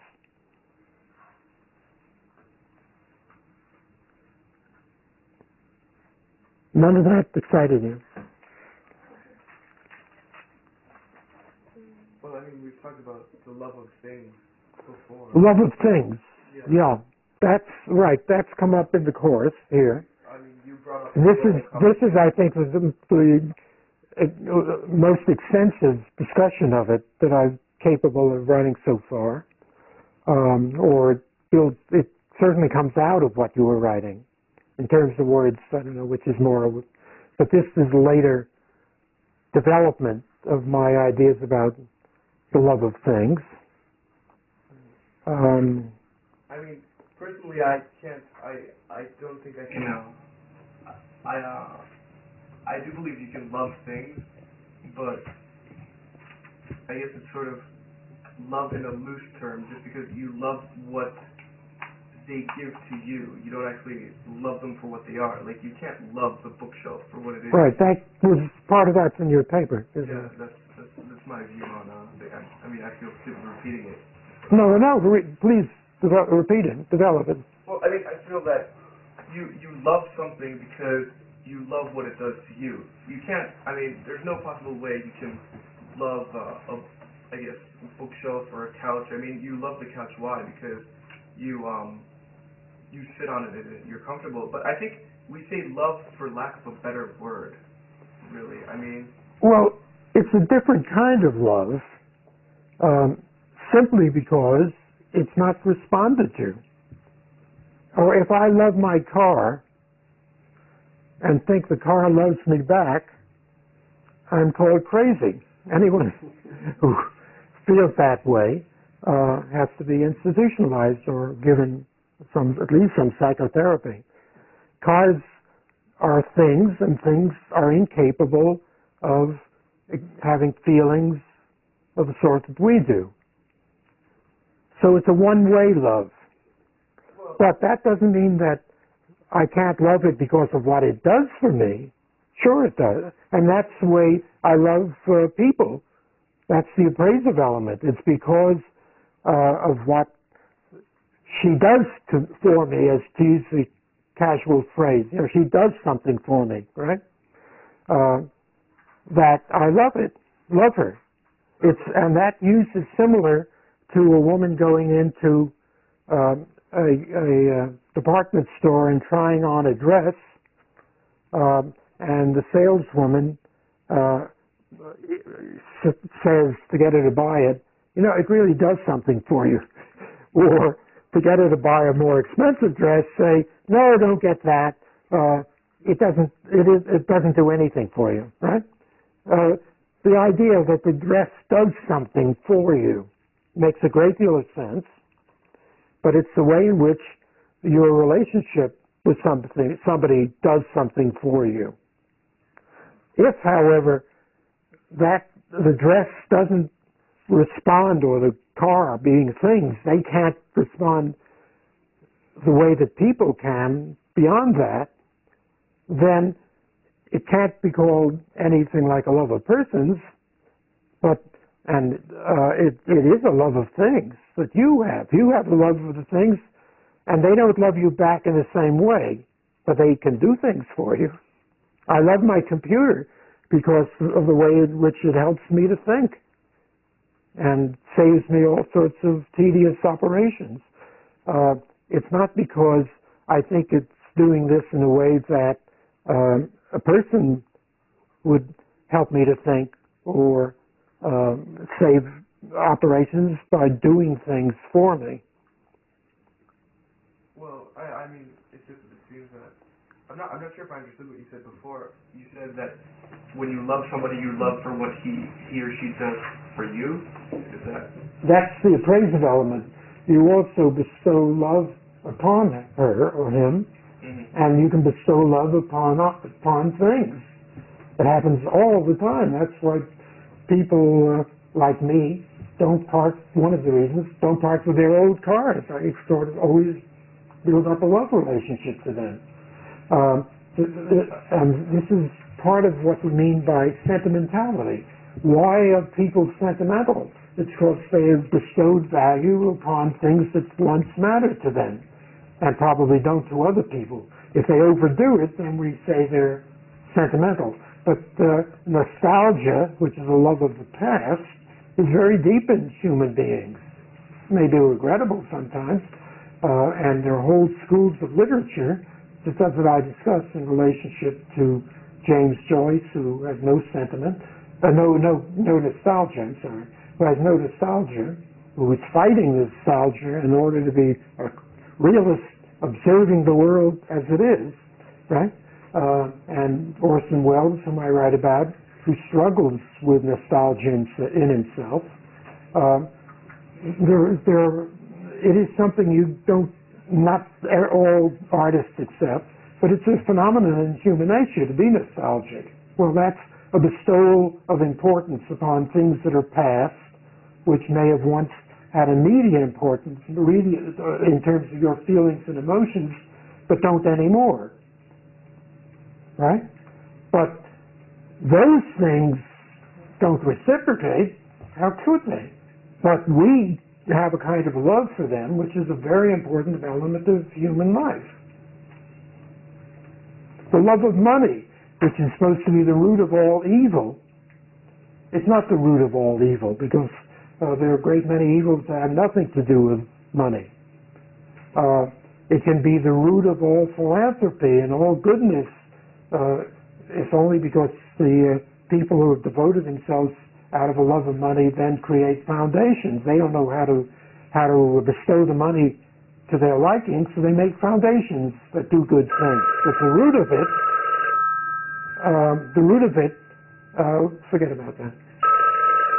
The root of it is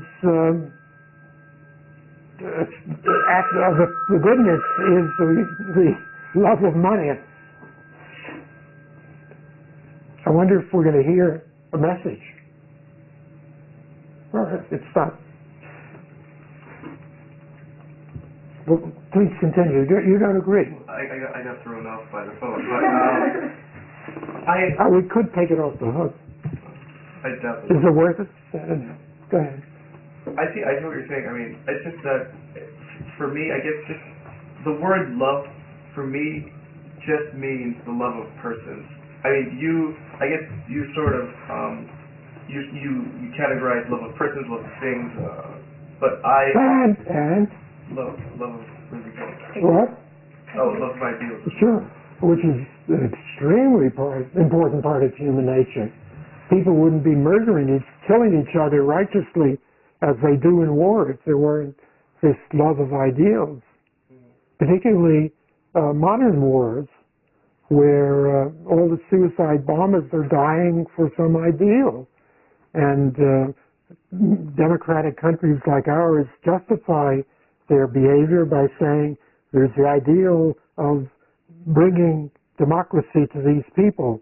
The ideal, World War I, the ideal was to make the world safe for democracy. That was the ideal underlying World War I. Ideals are very important. It isn't in the good old days when one tribe would slaughter another in order to get their wives and chattels. But even then, they had ideals that Jehovah ordained it. It's the love of God, but we chosen people should dominate the rest of the world, which seems to be a ludicrous ideal, but that was the ideal. Or the Crusaders, that Christianity must be spread and eliminate these infidels. Infidels means people without faith. They had their own faith, and then they called the Christians infidels, because they claimed they weren't people of faith. So that on both sides, the religion created by its very nature a system of ideals that justified a great deal of slaughter. And people acted out of a love of those ideals. They didn't just act casually, out of a love of those ideals, even if they were motivated by economic reasons, the way the Crusaders obviously were, and everyone assumed, and I think can still justify, that we are in the Middle East with our high ideals, at least partly because we're afraid of being deprived of the oil that runs our industries. Well, so the love of ideals is a very important part of life. I always view, I mean, this may be a controversial point, but I always view that ideals are sort of another opium of the people. I mean, to convince people to do stuff. I don't know. I think it's so deeply ingrained in human nature, and that's part of the tragedy of life, that we can't just slough it off easily.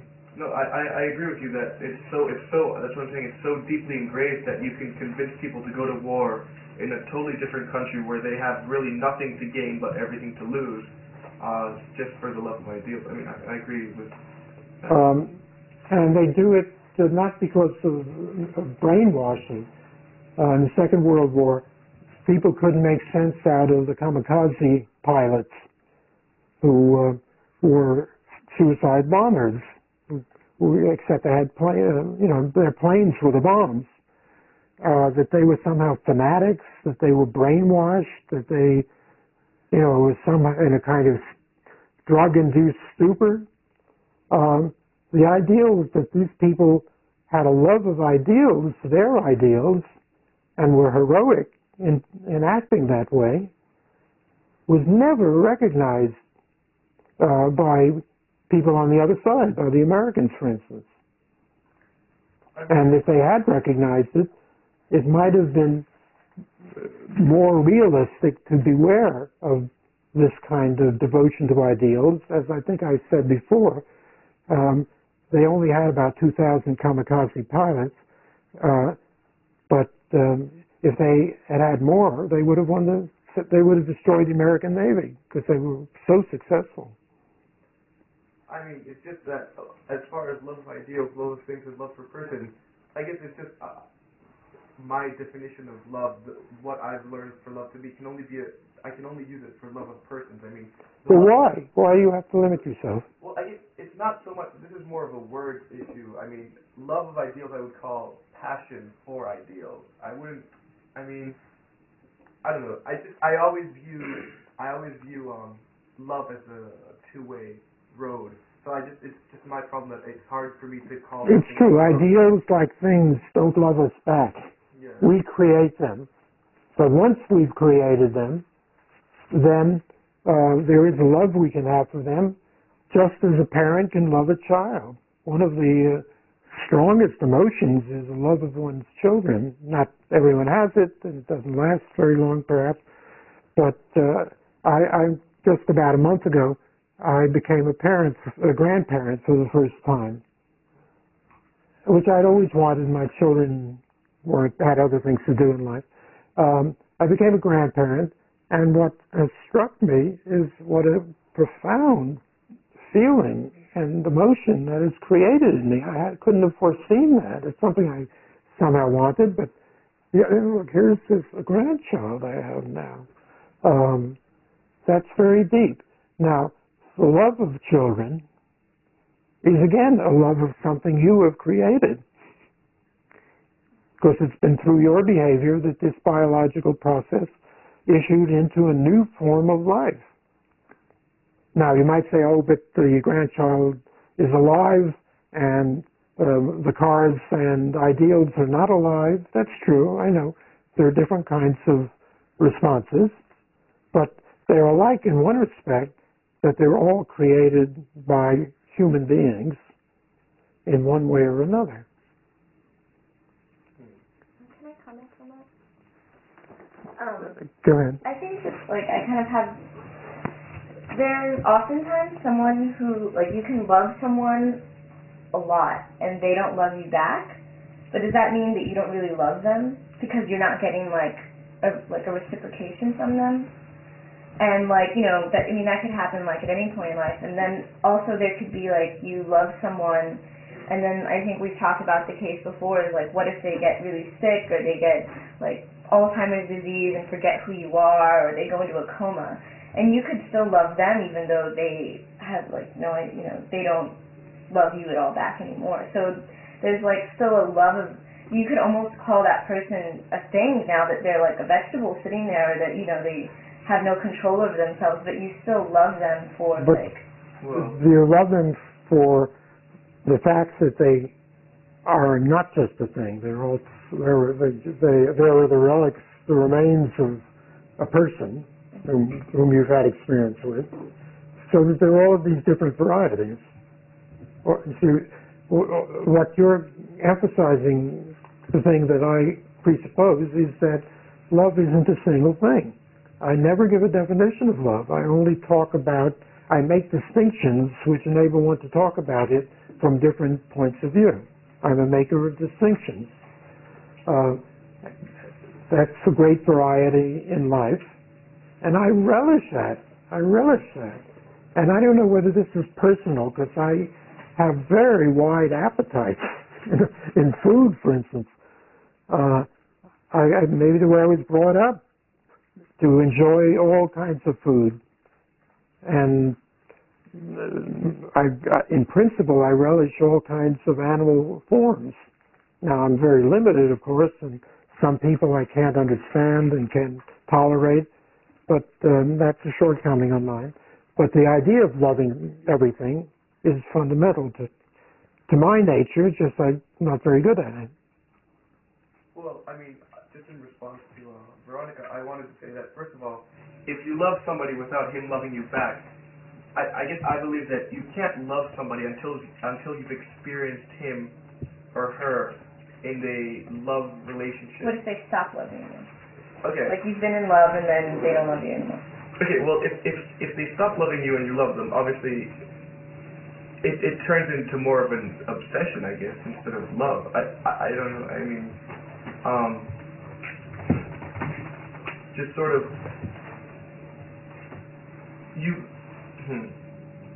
I guess you sort of love them just because I don't think you really can believe inside you that they've stopped loving you, and therefore you might...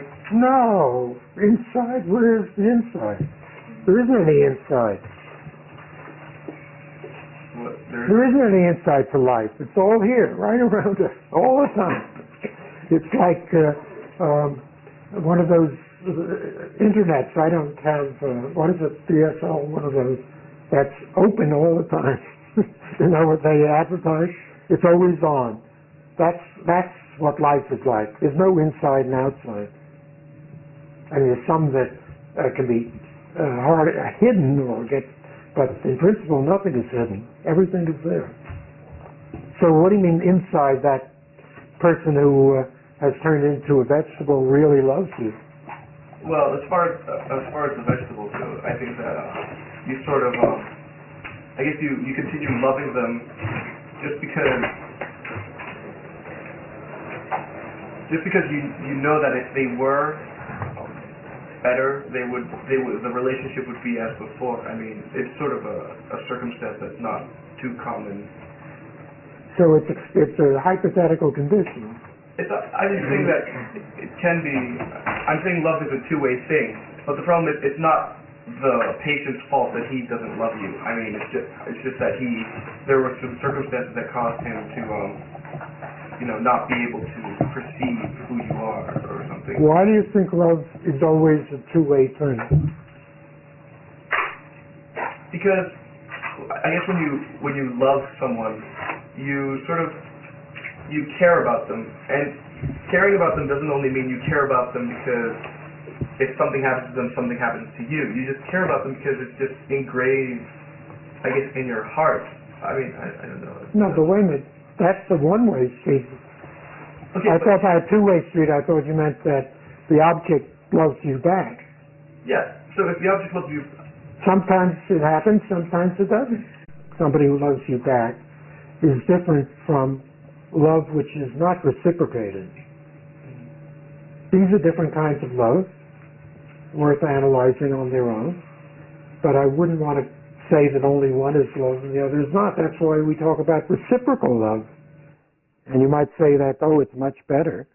Yes, but the other kind also exists. okay. I mean, I just said it was mostly a definition problem. I guess I do agree that it's just for me, it doesn't sit well with me to have love be such a wide gamma of things. I guess. What are you against a wide-angle camera?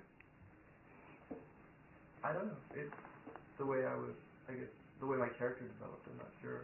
I don't think you can just call love this and call love that and call love. Well, you see, there is a practical consequence, and that's what comes out in Father Nota's paper against me. He says, I think of a love of things as an authentic love, whereas he says the only true love is love of persons, and that's because it's a reflection of spiritual love, religious love. So on his dogma, God loves us, and we attain love by emulating God, right? That's the traditional view. It's not very revolutionary, but it goes against ordinary language and falsifies the phenomenology and the whole structure of what we mean when we talk about love. Now, there is a difference in the sense that one might say when there are kinds of loves of things that isn't really love. So somebody says, I just love hamburgers, right? Well, that just means you like them very much, maybe even compulsively. My brother, when he was, I guess, an adolescent, he loved hamburgers so much he felt the need to cure himself, and the cure consisted in gorging on hamburgers to a point on one occasion when he became very sick of them, and that cured him. That was the end of it. After that, he didn't have a love of hamburgers. Well, one might say that he never really, he didn't have a love of hamburgers in the sense in which an artist loves his materials, because it was addictive and it was something that came out of him in a way that he wasn't comfortable with. But if I have a love of my computer, I don't feel that that's just liking my computer very much. It's a real, ongoing, deep, intimate relationship, so that you can distinguish among different kinds of love of things. Well, and maybe a lot of what I'm saying to you I've never written out because I didn't have any human beings to write them out for, and you're providing me that presence. You can do much better, I'm sure, by working at these ideas, or better, or going beyond them. Well, let me just off the bat right here. I think that the reason why I'm inclined to want to sort of narrow down what we mean by saying love is that when there is an interpersonal love, it's a very special thing. And if you say that, oh, I love her, and I also love computers, and I also love bookcases, and I also love cars, and I also love freedom, or whatever, it seems like you're kind of just something, even though everybody knows that you mean them sort of, everybody realizes that love of things is different from love of person, just by subconsciously you're sort of just making your love for her and her love for you, you're making it less important because it's not less that important. rare. Less important. Yeah, because it's not that rare. I mean, okay, do you understand how I don't know exactly how to say it. Well, now you're getting back to the anecdote I told at a lecture in Canada, I think it was, that I report on in The Pursuit of Love. and a student afterwards said, do you love your wife as much as you love your dog? And I hadn't mentioned my wife and I hadn't mentioned my dog. And I was flustered and said, well, my dog doesn't criticize me. And the whole great big auditorium, the whole audience burst out laughing. I didn't realize I'd said something so funny and ridiculous. But once they laughed, I could turn to another question, and afterwards I felt very uncomfortable. I hadn't faced up to this. And then I do so in that chapter, which I gather most of you have forgotten by now, because you read it in The Pursuit of Love at the end somewhere. And what I end up with is the idea that among persons there are different kinds. So loving a dog who is a person, my dog for me was certainly a person. And there are other dogs who have more difficulties thinking of as persons. I look in their eyes and I don't know what's going on, but with my dog I always knew what was going on, and we communicated, and he had talents that I recognized and imagination of a limited sort, but still imagination, and so he was a person, more so than a zygote. So I'm not in favor of banning abortion because zygotes are called human. They're human, but it doesn't mean they're persons, and that's enough reason to kill them when persons are going to be harmed by not killing them. Nevertheless, my dog is not the same kind of person as my wife, and my love of her as a person couldn't possibly be the same as my love of him as a person. So then this is to be analyzed. Where do we draw the line between, how do we distinguish between them within the category of a love of persons as distinct from a love of things? So that's one complication.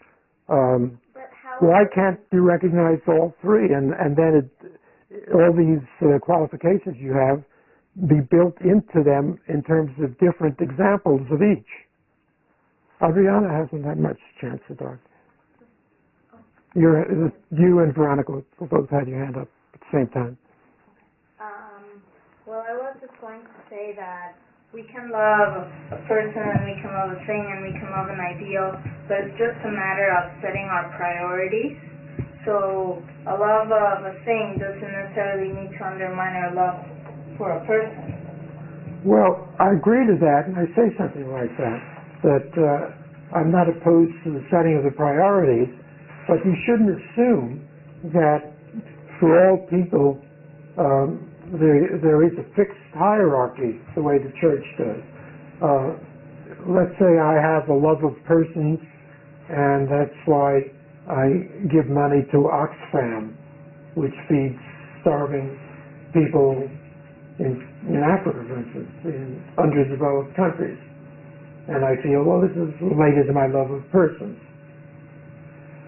But I don't give much thought to them. And my son bought me a brand new, a kind of DVD that he recommends. And it was like a toy, as though a child getting a toy, and I loved this thing and still love it. I love it as a thing. It hasn't quite become a person for me yet. But that love, in some respects, for the moment at least, is greater than my love for the people whom I hope Oxfam is taking care of on my behalf. And then love of ideals varies, so that one has to show the variability for different people, for different times, for different situations of these loves. That's why the whole question of love is so complicated, and so little has been done by philosophers, because philosophers like to say yes or no. You know, symbolic logic is the basis of mathematics, and mathematics is a wonderful art form and has all sorts of practical ramifications in science and technology. But one reason is because this is all yes or no. You have to have that kind of yes or no mentality. For the digital world is a yes and no world, isn't it? Or am I not right? Life is not like that. And my life is certainly not like that. So that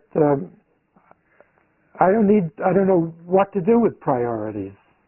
I live in accordance with certain priorities as I have to confront them. But to set them up in a rigid way that an institution like a religion does means nothing to me. I certainly wouldn't want to impose that upon anybody.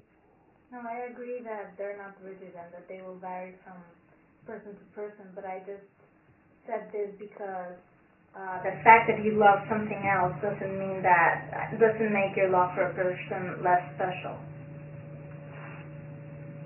Well, yeah.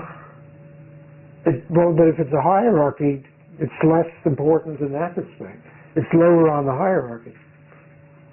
Your love for thing. Huh? Yes.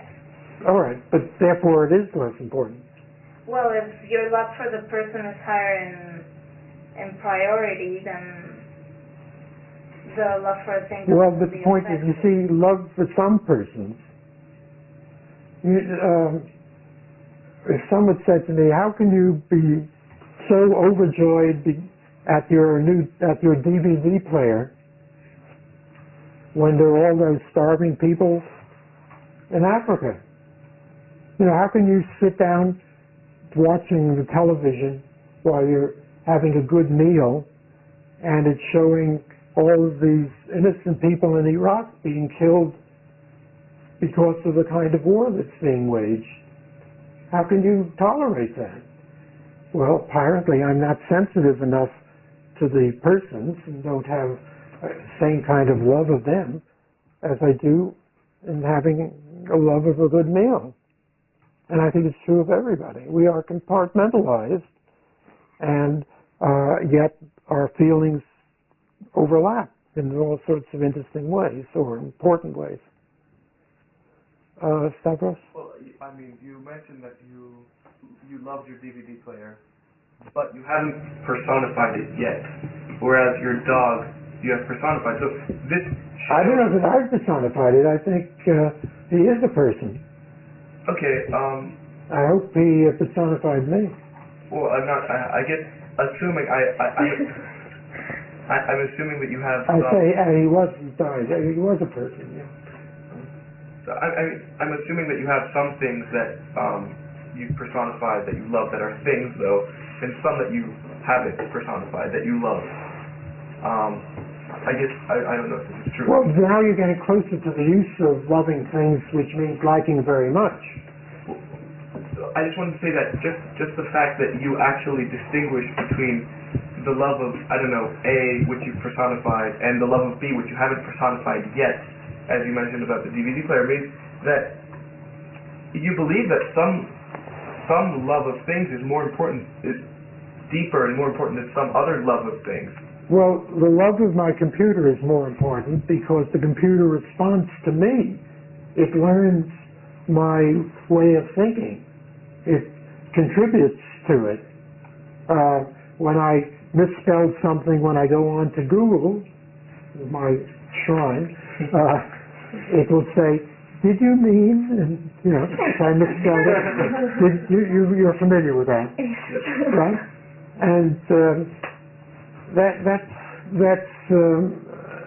that's almost the kind of love that I can't find among many people. I mean, But isn't that the computer just doing whatever it's automatically been programmed to do? It's not that it's doing it just for you, or like says, Pastor Singer, I'm now going to respond to you because I like you. It's just that's what it has to do. No, it's satisfying. It's personifying a thing. I'm not going to say that about human beings. Now, people who believe in AI, artificial intelligence, some of them, think that we are things. And their mission is to show how the brain works, and that is the mind. The mind is the working of the brain. And how if we only could figure it all out in terms of the chemical, physical, and behavioral scientific elements, cognitive elements, we'd know all there is to know about a human being. A human being is not a person in a sense different from what ideally an artificial intelligence could provide. Now there are also modifications. Some say no machine will ever duplicate a human being, but it will be able to perceive human feelings and respond to them as a machine can. But we ourselves are not just machines. This is, again, one of that irresolvable areas, and I'm happy to live in ignorance whether we will ever be able to reduce consciousness to bodily materiality. Because consciousness seems to be different, but we know how much it depends upon the body. Is it not a problem, the way some philosophers say, because there's no way of reducing one to the other? Or is it simply a matter of cognitive science advancing enough, and then there'll be nothing left in that empty category of person? It'll all be reducible to things. And then I want to know, what is the nature of the concept of reducibility? So it's still in great flux, and I don't feel troubled. I don't feel the need to try to reduce it or not to reduce it. That may be a limitation for me. For that reason, most philosophers in America probably aren't interested in my work. That's all right. I have things I think I can do, and I want to do it, but it doesn't require me to solve this kind of problem, or to solve any problem. Well, the problem is how to be imaginative, creative, intelligent, communicative, so that others understand me in the formulating of my distinctions as pluralistically as possible. That's a big problem. But it's a very different order of problem from the other one.